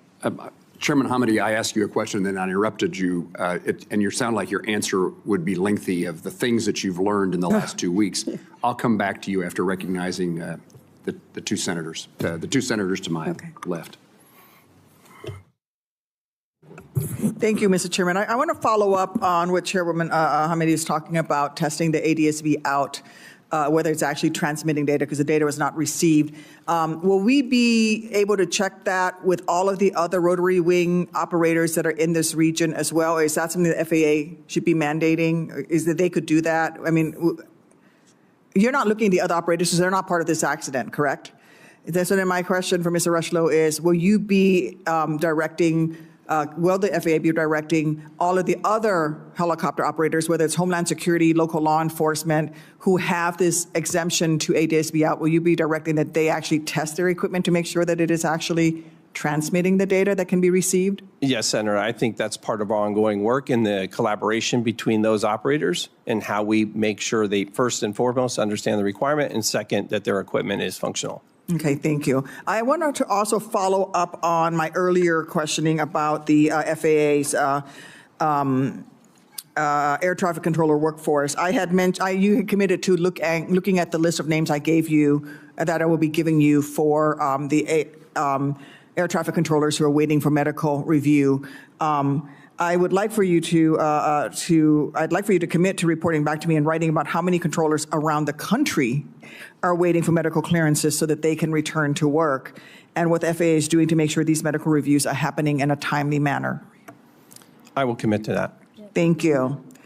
In the race to hire more air traffic controllers, and then the staffing was adequate on that evening, but we could have used more air traffic controllers, obviously.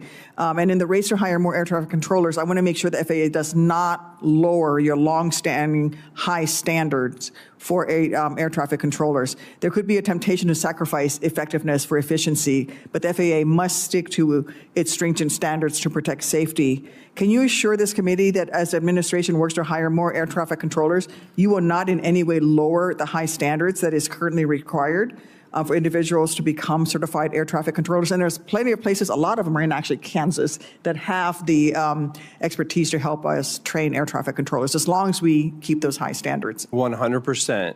Part of our ongoing activity to surge in air traffic controller hiring is to look for the best and the brightest, and that's exactly what we're going to continue to do. Thank you. You're back, Mr. Chair. To follow up on Senator Duckworth, you should look to Kansas, and we'd welcome you. I'm going to turn to Senator Schmidt in just 1 second. General, the senator from Illinois was asking about routine maintenance and determining whether equipment is working. You have a standard in place that what Chairwoman Hamady said. It doesn't make sense to me that you wouldn't know there were problems with the transmission or the equipment. Do you have a protocol in place and that equipment inspected on a continuing basis? Certainly, Chairman, with general aviation operations, we have protocols for the status of aircraft. I will have to get back to you and take it for the record on what the protocol is to ensure that ADSB out transmissions outside of the aircraft are being received. It's something I'll have to look on. How do we do that? And whether protocol is being followed? Absolutely. Thank you. Senator Schmidt. Thank you, Mr. Chairman. And my friend from Illinois would agree. I certainly don't want to. I don't want to see us reduce standards. I guess, and following in that same spirit, with Mr. Rochlow, can you commit that no hiring decisions will be made based on race?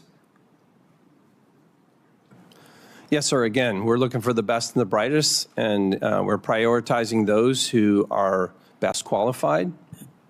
Because, as you know, there's a lawsuit by about 1,000 folks who are claiming that they didn't get a job because of their race, the FAA.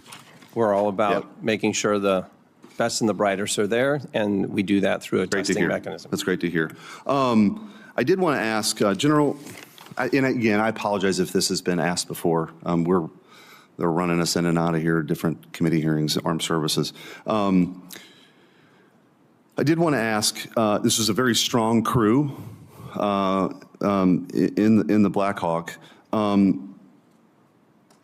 Is it typical, or I guess, is it a problem? Is it typical and is it a problem to have someone who is a lower rank as this is my understanding, that the evaluator was a lower rank than the pilot? Is that a typical situation? Is that problematic? Is that not a problem? Do you think it contributed in any way? I just wanted to get your assessment. Thank you, Senator, for the question. It is extremely typical in Army aviation because the preponderance of our force are our warrant officers, and they are professional aviators. That's what they do for their entire career. And so they are our instructor pilots, our maintenance test pilots, our safety officers, and our commissioned officers fill roles of leadership within the organization. So it's a very routine to have a senior member being evaluated by a junior member. Okay, so I'm sure you've gone through this analysis, and I just feel like in the spirit of making sure we're getting this right moving forward, that you don't think there's a systemic problem associated with maybe somebody with a lower rank saying something to somebody of a higher rank in those kind of situations. You've went through that analysis, I'm assuming. Absolutely, and that is certainly the personalities of crew members and capabilities is something that is considered in that risk brief process for every single flight. Is it the right crew? Is the crew mixed properly? Commanders would know if there's issues with simple as they don't get along. And commanders would take that into account before approving any flight. And I guess for the FAA, and again, maybe you've been asked this before, but clearly in the chairman's opening statement and a number of the committee members, just the statistics of the number of near misses between helicopters and aircraft landing at DCA, that, those operations now have been halted. Can you just explain to the American people why that didn't happen before? So, again, I'll say that the reports that were come in previously were certainly analyzed, but something was missed. And since that time, we've been using new tools available to us, artificial intelligence, machine learning, to be able to scan the tens of millions of data points, to be able to do that analysis in a more proactive and ideally at some point here predictive way to head off, to identify risk earlier and to mitigate that risk. But this wasn't a new issue at DCA, right? This is an issue that had been a longstanding concern. Is that accurate? It's accurate. There were a number of reports that came in, and I would say that we've, as I mentioned earlier, we investigate every single near mid-air collision, and even as we talk about spectrum issues, Chairman Cruz mentioned, we have teams that go out and assess the airspace itself, making sure that we're working with partners, whether it's on counter-UAS technology, to make sure that airspace is as clean as possible from interference. And so moving forward, obviously as a response to the tragedy that happened, and I would be remiss not to express my condolences to the families who are here. I know everyone has, and it's devastating for each and every one of you, including some folks from back home. And so your advocacy does matter, and it will carry beyond today, right? This is important. So I ask in the spirit of that, moving forward then, is that how you see things, that the state of play as it currently is now will continue? Yes, sir. We'll continue to use the latest tools we have to be able to assess that data and work with the industry, with the aviation ecosystem, if you will, to identify that risk early and to mitigate that risk immediately. Okay. Thank you, Mr. Chairman. Thank you, Senator Schmidt. Mr. Rocheleau, at the moment, whether it's on or off is irrelevant because there's no flights. You're announcing something that doesn't, at the moment, matter because you have not lifted the ban on the flights. Is that true? So it's helpful to, if I can just point to the graphic. In the graphic, I can explain that in the yellow sectioned area, the the graphic there, that is where there is no mixed traffic. No helicopters, no fixed wing, except for those very few circumstances where we have emergency national security type of traffic. In the red section, in that red airspace, is where ADSB out, so DCA Class B airspace, is now required. You'll also notice where, based on the NTSB recommendations, where we've eliminated Route 4 down going north to south on the Potomac, as well as Route 6 that formerly, you can see on the left side of the graphic, was in effect between from the west to the east, where Bolling Air Force Base is. I'll have to think about that. Yes, sir. Thank you. Mr. Chairman, if I could, just for the record, because I see we have several Senator Campbell, colleagues. you're recognized. Thank you, Mr. Chairman. Just to clarify on your point, Acting Administrator, we still have a rule that says they have an exemption, all sensitive. So I know you're making a declaration today, but I don't think that supersedes the rule. Now, maybe President Trump's going to call all these agencies and tell them to stand down, but legally, whatever the FAA is doing today doesn't take precedent over that rule. So when I come back for a second round. I believe the FAA has control over that airspace, and they can say. They can definitely shut it down, but as it relates to the rule, his decision just to say that you now have this requirement that a rule gave them an exemption to. I think he can issue an emergency directive. Is that correct? So it's the agreement we have in place with the helicopter operations that fly without ADSB out is an actual memorandum of agreement. It is not a formal rule. So it's an agreement we have with the Department of Defense and the other helicopter operators in the DC area. And we can get a copy of that, the Yes, ma'am. MOU? Thank you. Senator Hickenlooper. Senator Hickenlooper. Thank you, Mr. Chair. Mr. Rushlow, you earlier testified that you've looked at the places, the airports with higher volumes of mixed traffic. I think you mentioned Boston, Dallas, Anchorage. Is that assessment, have you gone through all the airports? I mean, does that mean that other airports in other large cities or where we have a fair amount of mixed traffic are okay? Good job, thank you. So we have 10 locations, a total of 21 airports. So we are doing this hotspot review, this mixed traffic review across the nation, including in the Anchorage area. So we're reviewing all the airspace designs to see where we may have this indicator of risk with mixed traffic. So helicopter operations as well as fixed wing. And so you mentioned Boston, Dallas, and Anchorage. That's not the full list, I assume. That's correct, sir. And so when will this be done? So obviously, 21 locations, I'm receiving regular updates. I anticipate that being, let's see, I anticipate that activity being concluded in the next couple weeks. I will tell you that our teams they're being very intentional about how they go through that airspace because it's been built over time as it relates to helicopter routes and other approaches and departure routes. So we're being very intentional, very careful. We don't want to move quickly with inducing additional risk. Right, I understand that, but obviously time is of the essence. Yes, sir. When you're in a situation like this, making sure that even a preliminary warning as part of that assessment would be pretty valuable. And any indicator that there's an emerging risk, we would take immediate action. Ms. Hamady, you have in the past talked about workforce and making sure that you are fully staffed. And I think this is a direct follow-up on that.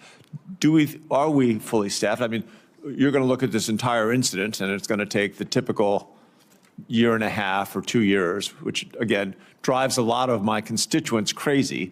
Do you have a timeline for when you will finish the full incident report or whatever the legal description is, when that will happen? We've committed to 1 year, barring any unforeseen circumstances, but 1 year. And so you have enough staffing on that? We have 40 experts at the NTSB that are currently leading this investigation. It is a high workload because it's not their only investigation that they're focused on, but they're very committed to this one. And then we have an entire agency that supports them. Right. We saw we have a array of past reports, and it varies dramatically, but I appreciate the fact that you're trying to accelerate this. I think it frustrates a lot of people that it takes so long. I mean, how long does it take to gather the facts? So, I mean, it is a complex investigations, and our investigations are very broad.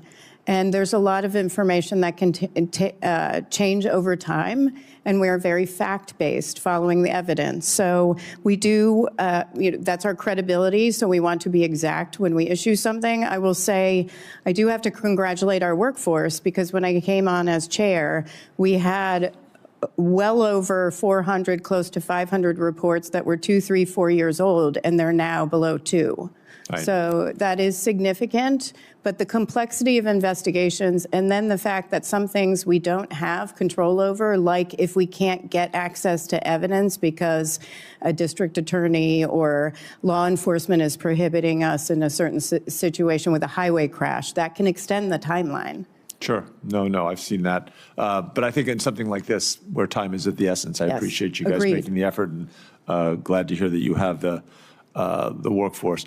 Mr. Rushlow, in your testimony, you highlighted some of the recent changes in hiring, and also especially in the training processes to make sure we have more qualified air traffic controllers, but full workforce.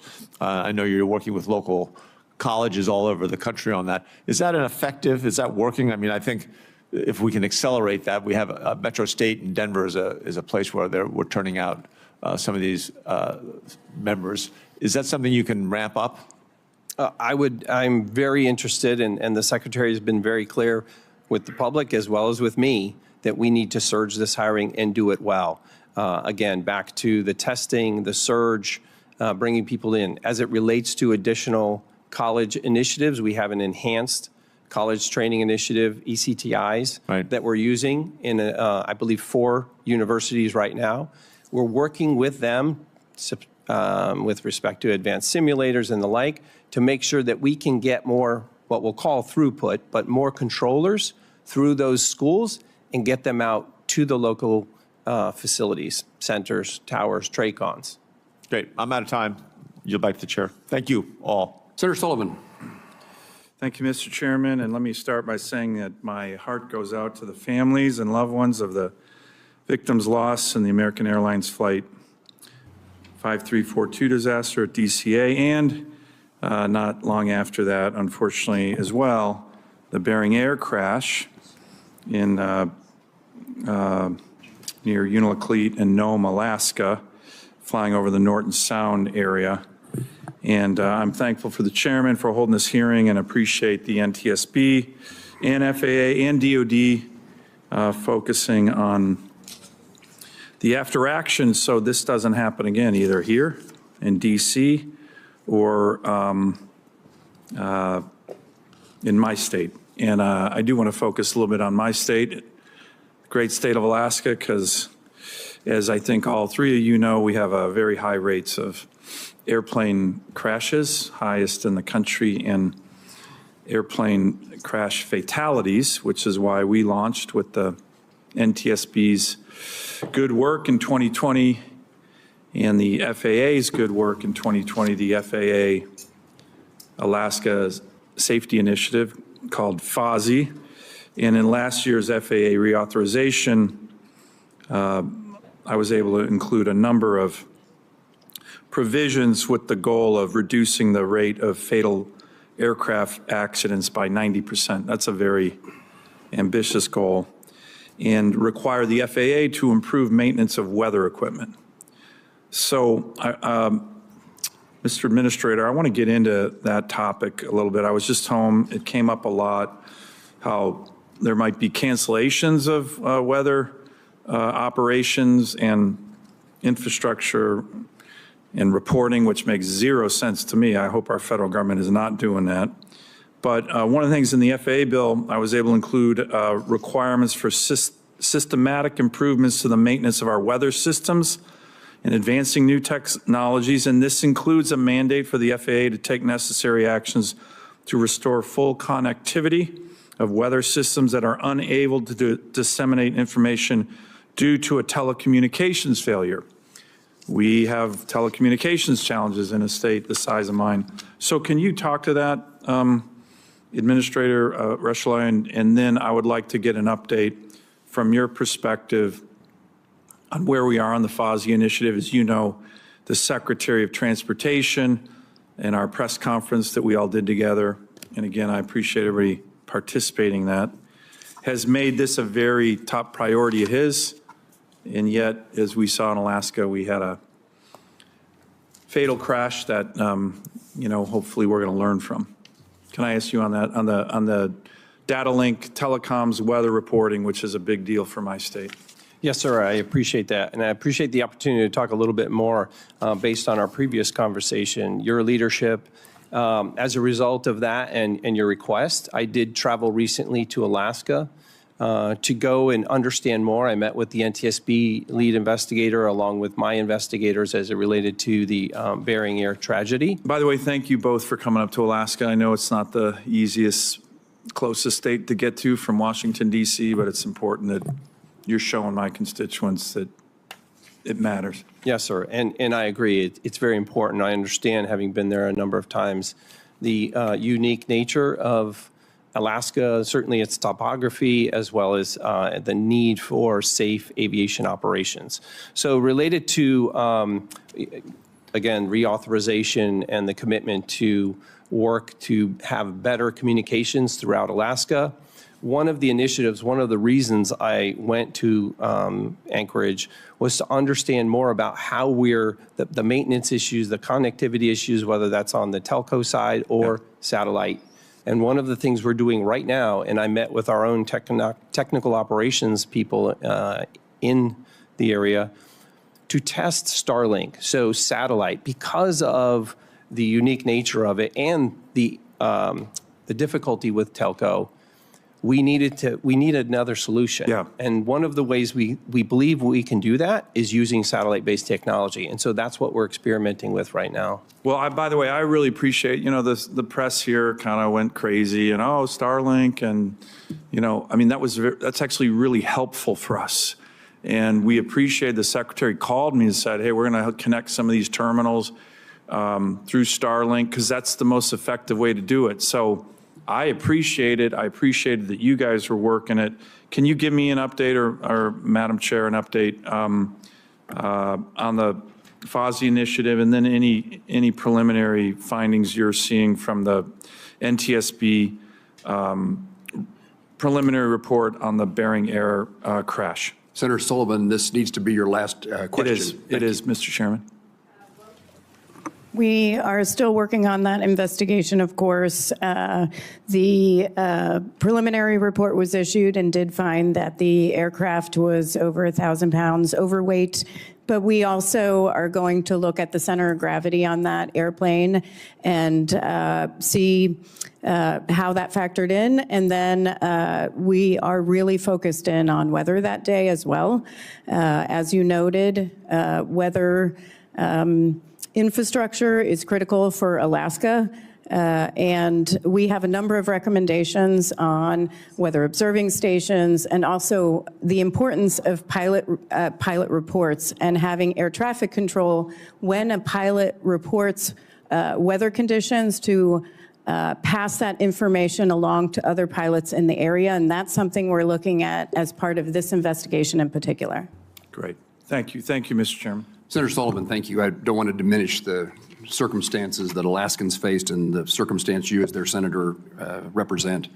We're trying to get everybody's questions in before the vote closes, and I recognize Senator Klobuchar. Thank you very much, Chairman. Thank you. And to the families, just such a tragedy, and I know there are those watching at home as well, including the family, Wendy Jo Schaefer, a Minnesotan mom, 2 little kids, and husband. And we lost her. So, Chair, I want to thank you for your work. I know how complicated these investigations are. And could you just briefly talk about any open recommendations on communications that don't come out of this, that the NTSB, I know you have over 1,000 open safety recommendations, and while this investigation is ongoing, just open recommendations related to technology and anything that would improve communication? Related to this investigation? Not related. Oh, not related. I understand you. We have a number of recommendations that remain open, including a number of recommendations issued to the FAA. On communications in particular, I mean, one thing I will mention that we haven't talked about that we are looking at as part of this investigation is our longstanding belief that ADSB in also needs to be mandated by the FAA. We don't know what relevance that has to this investigation yet. However, it is a longstanding position of the NTSB. It will provide key information to pilots. And in 2008, in our comments for a notice of proposed rulemaking to FAA, where they decided not to require it, we said equipage of aircraft with ADSB and capability will provide an immediate and substantial contribution to safety. Just a couple of years ago, and we just talked about Alaska, we investigated a midair collision in Ketchikan, and we reiterated, and this is the statement, that NTSB remains concerned that without a requirement to install and use ADSB supported airborne traffic advisory systems, mid-air collisions will continue to occur. And that was in 2019. Okay. So we'll look at that as part of this investigation. Okay, thank you.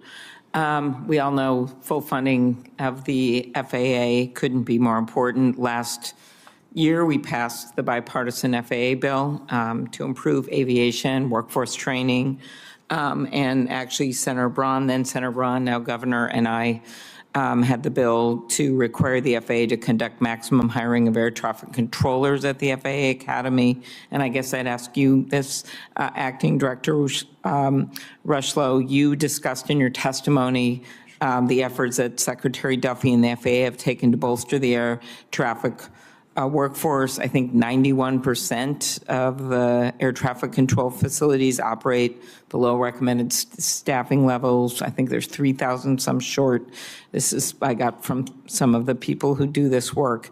Can you talk to the current state of staffing and how do you plan to maintain recruiting levels? We did have an increase, I believe, last year.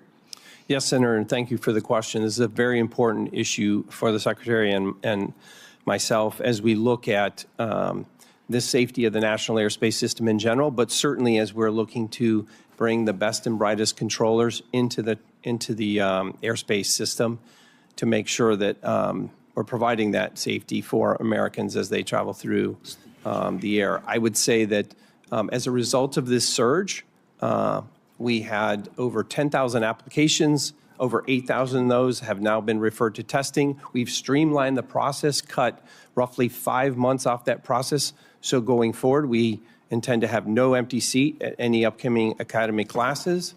I would also say that we expect our partnerships with other schools, universities, to be able to bring more people into the career field itself. It's an exciting career, and even incentivizing students to come to Oklahoma City and with an additional 30%. We've kind of put all our focus on this effort in addition to the many other things we've got going on, but controller hiring is of paramount importance. Very good. As you know, we have a very active airports in Minnesota, a major hub. I would ask you to look at the Duluth Air Traffic Control Tower, just because it's the third oldest in the nation, and Secretary Duffy's aware of it. It's had flooding, and it's a major air base up there as well for the Guard. Thank you, Senator. Yes, and Representative Stauber and I have been working together on that. Anyway, last question is just the importance of fully funding the FAA. Quickly, for both of you or all three of you. I can talk about fully funding the NTSB. Yes, please do. You've 'Cause done it's that our- on I previous mean, you're occasions. important, but we did get an increase in funding that I do want to thank you for, to 145 in the CR. It was an anomaly, but for fully staffing the NTSB, right now we're at 427. We went down in the last couple of months because people left. We will be able to go up to 450, but fully staffing the NTSB to accomplish our mission would require hiring between 485 and 500 personnel, which requires resources. So as you consider FY26, it would be helpful. That's very helpful. And I certainly echo those sentiments. Fully funding the FAA is critical, not just for the workforce, but for our facilities and equipment. The situation is quite concerning to me as I review over 30% of our facilities being unsustainable going forward. We have to invest in that infrastructure going forward. Thank you. I know that's no solace to the families, but knowing that that you were stepping back and looking at all of this right now, so other tragedies can be avoided, couldn't be more important. So thank you very much. Gives me an opportunity to editorialize. We need to pass appropriation bills and not continue to utilize continuing resolutions. And that's directed at not necessarily my colleagues here, but my colleagues generally. Senator Duckworth. Thank you, Mr. Chairman. I agree with your last statement. I just have two quick questions. General Brayman, I have never had a warrant officer be afraid to tell me when I was doing something wrong in the aircraft, and I prefer to have them as a pilot in command to myself. Speak a little bit to crew resource management and how it works in an air crew, especially, it was not just about, this is speaking to Senator Schmidt's question, not just about between the two pilots, but also the role of the crew chief, and do they have the ability to speak up as well? Thank you, Ranking Member Duckworth. There's nothing more important in an air crew than crew resource management, and that is taught from day one. And everyone has an equal voice. And obviously, the pilot in command is the one that's designated with the authority to command that aircraft. But I have never been in an aircraft that was ever in an environment where all members weren't a valued member of the team, and we rely on all those members to accomplish the missions we're doing. Thank you. I'm just going to wrap up by saying how important it is to fund and resource the NTSB. You guys do amazing work. You yourself, Chairwoman, oftentimes I'll call you when something happens, whether it was a door plug incident or something, and you were already on the ground or in the air on your way there. And you need the resources to do your work. And as we're seeing from this investigation, how critically important that is, not just to find out what happened, but to prevent future accidents. So I could not agree with you more that we should be funding you. Mr. Rushlow, I think we also need to look at the facilities at FAA, and we need to talk to that. And I'd love to get your commitment to come out and tour the facilities in the Chicagoland area and see the condition of this repair that they are in. I commit to that. Thank you, Senator. Thank you. And with that, I'm going to turn it back over to the chairman, who's been very generous. Thank you, Senator Duckworth. I'm going to ask just a couple of tidbits, and I hope they're important questions more than tidbits, but I hope we'll be short so I can go vote. And I think that Senator Duckworth will close out the hearing in my absence. First of all, the fact that ADSB out, there's evidence that the transmissions were not received. And apparently the Army doesn't know that they weren't received. Why doesn't the FAA know they're not received? I'm not aware of that. I know it's a part of the ongoing investigation. I don't believe that we receive any helicopter information from the Army. But somebody has to be reporting that they were sent but not received. Who do they report that to? Again, I think that's part of the investigation. My assumption would be the Army. Okay. Well, no. The Army could have it turned on, but I think what the chairwoman is saying is that the receiving station got no data, so the Army has got it turned on, and they don't know that it's not receiving. So this is, again, this communication issue between the different agencies. Right. Senator Duckworth was speaking on my behalf. She said it exactly right. I said you were generous. I think my concluding question, and then I recognize Senator Markey. What is the current state, this is to you, Mr. Rushlow, of operations at DCA? How are they different today than they were on January the 29th? Yes, sir. Again, I appreciate it, the opportunity to explain. So immediately after January 29th, we restricted the airspace in the yellow box, as I showed in the previous graphic, for mixed traffic. So no helicopters or fixed wing will be in that box, if you will. The yellow box going forward. In the red section, that's that is where still true today? Yes, sir. And that is permanent. We have made that permanent. We've also eliminated Route 4 and Route 6, the crossing that goes over to Bowling Air Force Base from DCA. Any other changes? Well, I would ask about number of flights. It appears to me, and my understanding is there are fewer flights utilizing Reagan National Airport? Yes, sir. Thank you. In the aftermath, we reduced the rate, the arrival rate. A lot of that was to support the NTSB ongoing investigation and the emergency response work. Today, we are running at what we call a 30 rate, so 30 arrivals an hour. And we're doing that largely in partnership. I mean, we received great information from the NTSB regarding some feedback they were receiving during their preliminary investigation regarding the workload on the controllers themselves. Obviously, the tragic event has an effect. I mean, these people come to work every day. They care about what they do. And so we reduced the rate down to 26. Slowly, we move back to now we're at 30 rate. And will that stay constant or change in the future? So that right now, that's constant. That's staying. We're continuing to monitor that. For the foreseeable future, the 30, yes, is it 32? 30? It can go to 32, but right now we're at 30, and we plan to maintain that until such time as we assess the safety and being able to go to a higher rate. Senator Markey, are you okay if I continue just a moment? I often, almost without exception, when I'm chairing a hearing, ask the witnesses at the end, the conclusion of the hearing, is there anything that you want to correct that you didn't say as you wish to say it? Something you want to make sure we hear? And then I'll turn conducting this hearing over to Senator Duckworth. Ms. Hamady? That's when all my staff cringe when I chime in. On this one, I would say I know there is a lot of focus on the FAA right now. I do think they are very focused on safety. We have an excellent relationship and have been in communication constantly since this accident. I would say one area we're really looking at also is how the Army evaluates when there's reporting of close calls. Do they get those reports, the Army I'm talking about?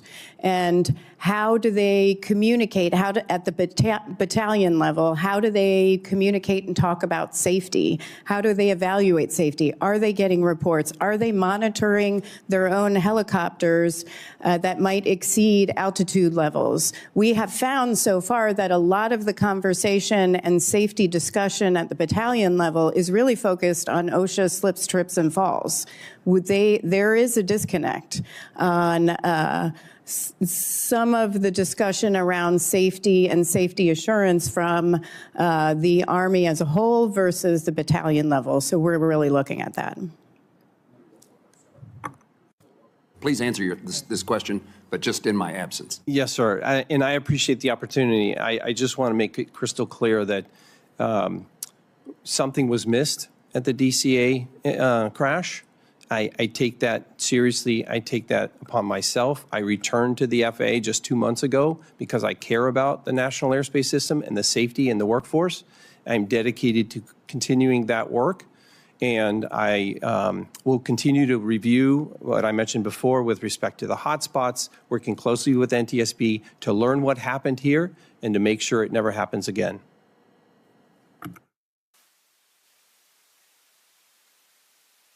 General, I'm going to ask you to suspend so Mr. Markey can ask his question because he's going to miss a roll call vote if he doesn't get to. I recognize Mr. Markey. Thank you so much. And thank you, Mr. Chairman, Ranking Member. I want to take a moment to express my deepest condolences to the families who lost loved ones in the tragic crash in January. Your pain is unimaginable. And your presence here today is a powerful reminder of the lives that were so suddenly and unfairly taken. I want to specifically note the individuals from the Skating Club of Boston who passed away in this crash. Spencer Lane, Christine Lane, Gina Hahn, Jin Hahn, Jenya Shishkova, Vadim Naumov. We had a similar plane crash in 1961 that devastated the skating club of Boston. The trauma for the city of Boston and for your families is great. So please know that we grieve with you, and we are committed to finding answers and accountability in honor of those who you have lost. Chair Hamidi, thank you and the entire NTSB team for your work to investigate this crash. I want to discuss the altitude of the Black Hawk helicopter. NTSB's preliminary report notes that a few minutes before the crash, the pilot indicated that the helicopter was flying at an altitude of 300 feet, while the instructor pilot said it was at 400 feet. The report also found that helicopters may have been above the altitude restriction in over half of near misses that triggered an advisory from the plane's traffic alert and collision avoidance system. In your experience, are altitude discrepancies like this common, and are you concerned that Black Hawk altimeters may have a systemic problem? This barometric altimeter, we've done substantial examination on it. We don't think we're going to get much from this altimeter because there was such damage. We're going to have to look at other data, but I think it's too early to really say what the discrepancy was or whether it was a discrepancy. There was no information other than 1.1 nautical miles west of the Key Bridge when the pilot flying said, I'm at 300, and the pilot instructor said, I have you at 4. There was no further discussion of why. So there's a lot of work that still has to be done. Administrator Rushlow, on a related issue, Elon Musk recently made alarmist claims about the FAA's air traffic control communication system. He said the FAA assessment is single-digit months to catastrophic failure, putting air traffic safety at serious risk. The situation is extremely dire. Elon Musk is in charge of all of the investigations into every single federal agency. That's scary.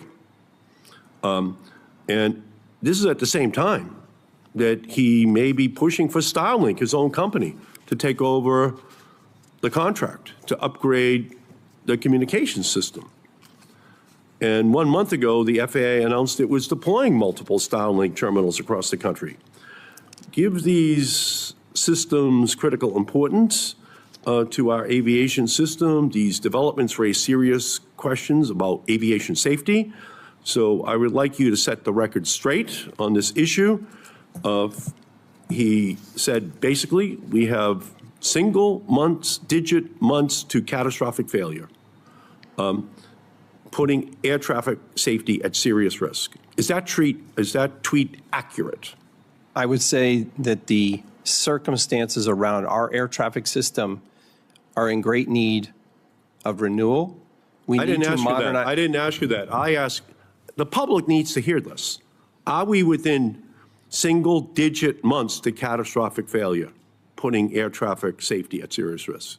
I know we need new air traffic control facilities. I know we need that. I know you're saying we are at risk. Is that what you're saying? Are you agreeing with him that we are? I'm saying our air traffic system needs modernization as soon as possible. You understand, we can't have people heading for airports all across the country right now with Elon Musk, the ear of the president, saying that we're within single-digit months of catastrophic failure. Can you assure people that that's not the case right now? I can assure you the flying public, to fly is safe. We have the safest, most complex system in the world, and it is safe to fly. I would also say the air traffic system is in dire need of upgrade, and it's something the Secretary and I have been working on intensely. Well, so you're saying that this is not right. We're not within months of a catastrophic failure, because I don't think anyone wants to put a family member on a plane right now with this kind of assessment. Have you made the assessment that we're within a single-digit months of catastrophic failure? Have you made that assessment? I have reviewed assessments in the last 2 months and understand that our equipment needs to be upgraded. I didn't ask you that. Is the existing equipment safe? Is the existing equipment putting travelers' safety at serious risk? Yes or no? The existing system is safe. Is safe. All right. We need to know that. Okay. Are any SpaceX employees serving as special government employees at the FAA right now? We had 3 special government employees from SpaceX. We are only in contact with 1 at this point.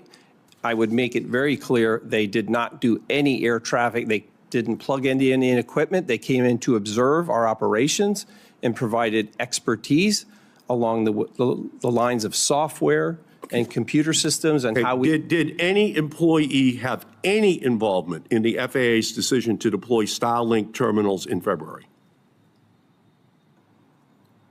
I'm sorry, if you could just repeat that question. Did any of those DOGE employees have any involvement in the FAA's decision to deploy Starlink terminals in February? There were no DOGE employees in that decision. Starlink is being tested at a number of our facilities, only tested and not plugged into any air traffic systems. Are any of these employees involved in the decision-making process around the deployment of additional Starlink terminals? No, sir.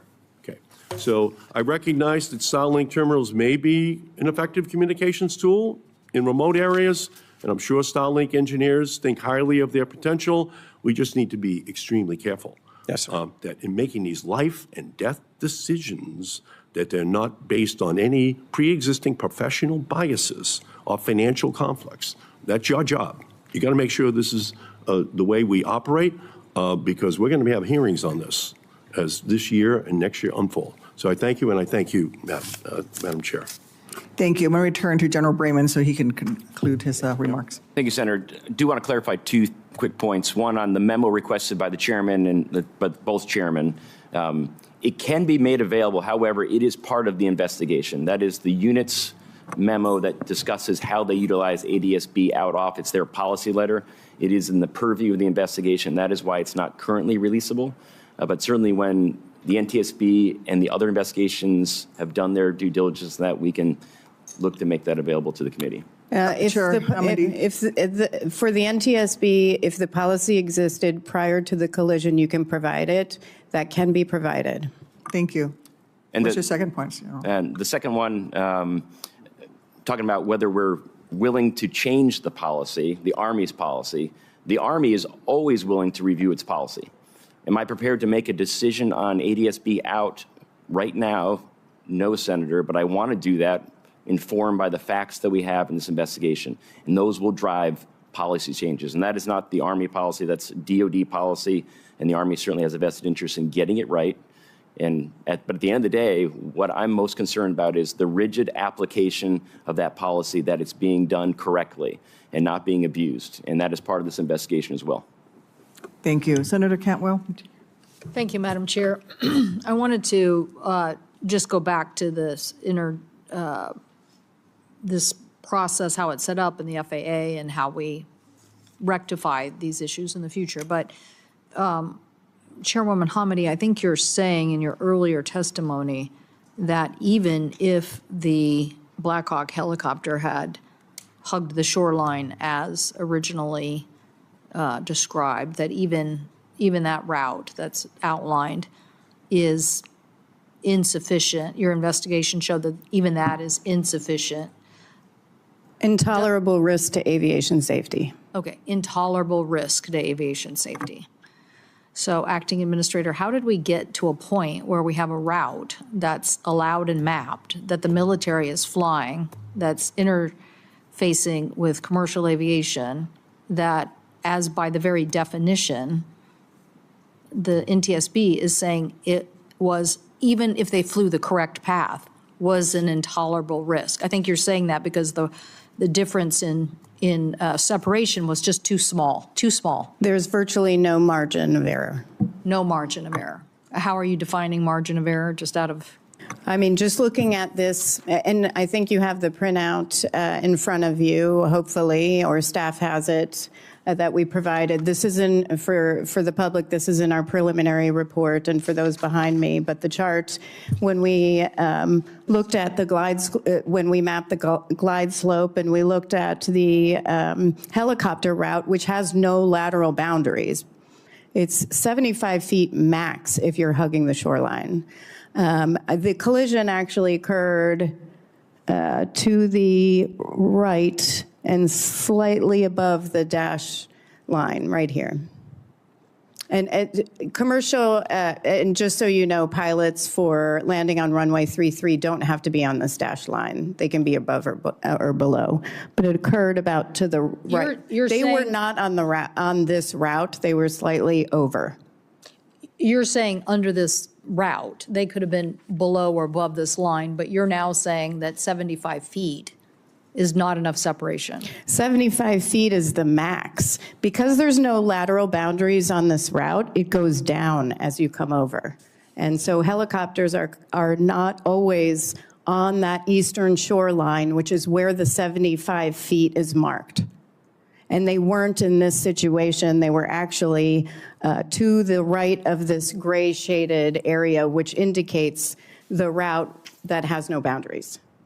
But I thought your analysis, even if they were on that route, it's still an intolerable risk because there's not enough separation. 75 feet is very small. Right, so how did we get to this point is my question. How did we get to this point? It's like, it's a series of errors here, a series of errors. And so I'm just trying to understand, Acting Administrator, what office is responsible for this? What office is responsible for the exemption to the rule, which just made it worse? But what office said this is a safe pathway in agreement when the NTSB is telling us today it never really was safe? It wasn't. It was an intolerable risk. And certainly I understand today, and even after the preliminary report, that was the assessment. I can tell you that, and I'm sure we'll learn more over time as to how the airspace was redesigned. I know that as a result of previous incidents that we've talked about earlier today, there were changes over time with respect to that airspace, but it's one of the reasons why we immediately terminated those types of operations after the event. So Route 4, Route 6, no mixed traffic into the airspace. Those are the things that we put in place immediately. I think when you talk about how did we get there, I think we're going to learn more of that through the investigation. Again, I can confidently say, without knowing specifically what's in the investigation, that over time, those routes, that airspace was designed. It's one of the reasons why we've gone back to the hotspots now throughout the nation to understand the circumstances by which we move traffic safely and efficiently. What office at the FAA has oversight of this issue as it relates to this area? So we have, the air traffic organization builds out the airspace, and there's an aviation safety office that reports directly to me that oversees the air traffic organization. And did that office ever bring up any of this data or information or have input from anybody that said, we don't like this scenario, there's too many close calls, too much interface, too complex, too hard to deal with? On this specific route, I'm not aware of that. I know that when we are presented with those, and we have been, and that's how airspace changes, when we're presented with those circumstances, situations, near-miss or collisions, we investigate them and we put mitigations in place. Well, I'm questioning whether anybody was investigating. I mean, that's the issue. You had an alarm going off once a month. You had the data. Maybe you're saying maybe people weren't looking at it.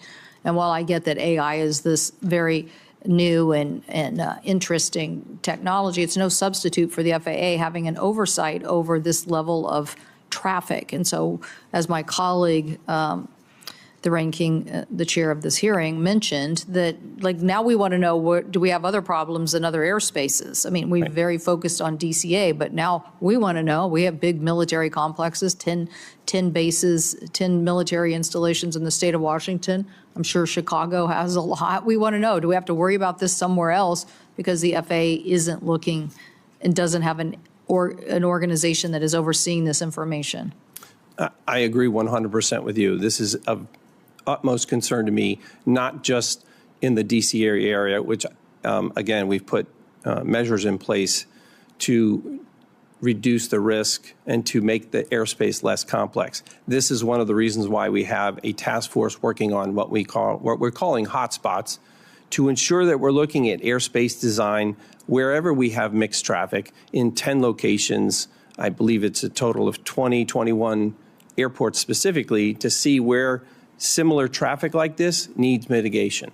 So you say this office reports directly to you, and you say this they oversee these areas and the interface. So let me be clear about that. The office that oversees air traffic reports directly to me.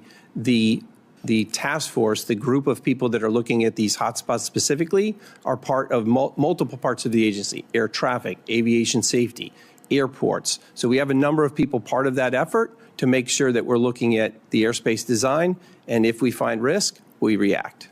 Well, there was risk, for sure. There was risk. It was being sounded in an alarm, and it wasn't being addressed. So now we have to figure out why that wasn't being addressed. There's a lot of information here that says very high risk, very high risk. So why was that ignored, or was no one looking at it? So we need an answer. I think this committee did very good work, in my opinion, after the Columbia accident, and set up more safety offices to make sure that we never miss something like that again.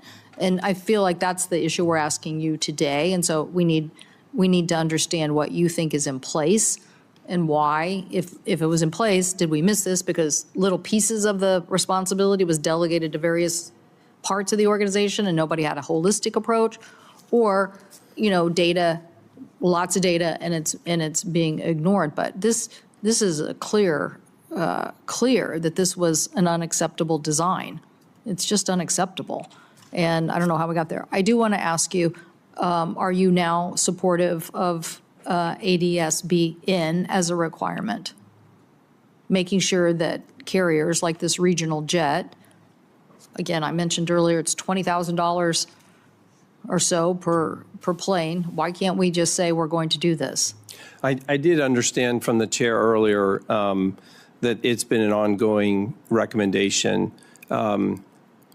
I have not personally looked into that in the last 2 months as to what the expectations are on ADSBN. I know that equipage on aircraft throughout the system can be challenging, but I certainly will take that back and look into it to figure out what specifically ADSBN would be, what would be required to mandate that. Certainly, if Congress passes a law, we would, we already did, by the way, we already did. It was called the reauthorization bill. And as I said in my opening statement, we basically authorized spending for this through the equipage program.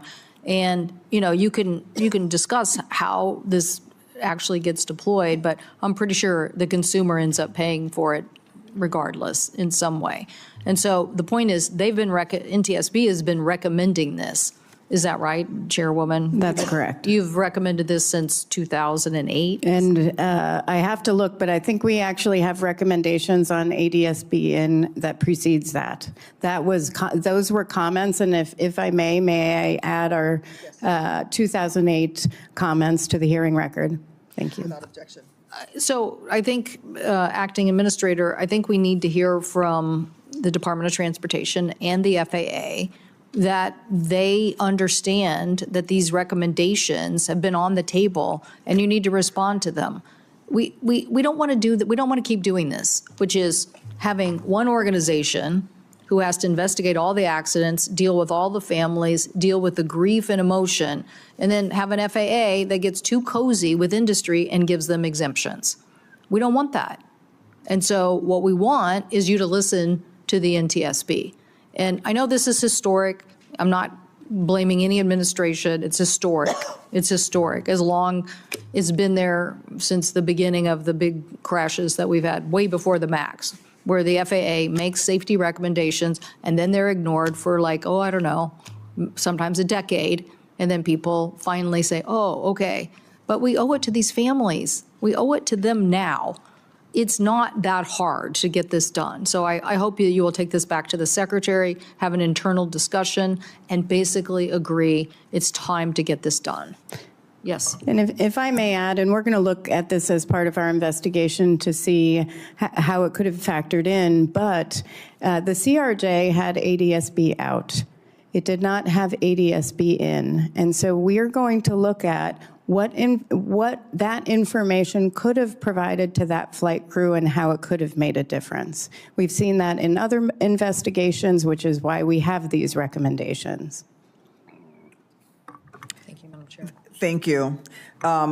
I do think that a nationwide look is important. I'm glad that FAA is looking at the hotspots. I understand that many of these routes, it's not just the military that's flying them. It is local law enforcement. It is federal law enforcement. It is hospitals are all flying them as well. But I do think beyond a very local, local look, a national look is really important. Thank you all for coming. Again, my condolences to the family members. I just want to say again, thank you. Thank you again to Chairwoman Hamidi. Thank you, Mr. Rushlow. I know you've only been acting for a couple of months. We're without an FAA administrator for 3 years prior to your immediate predecessor. And again, General Brayman, thank you for being here.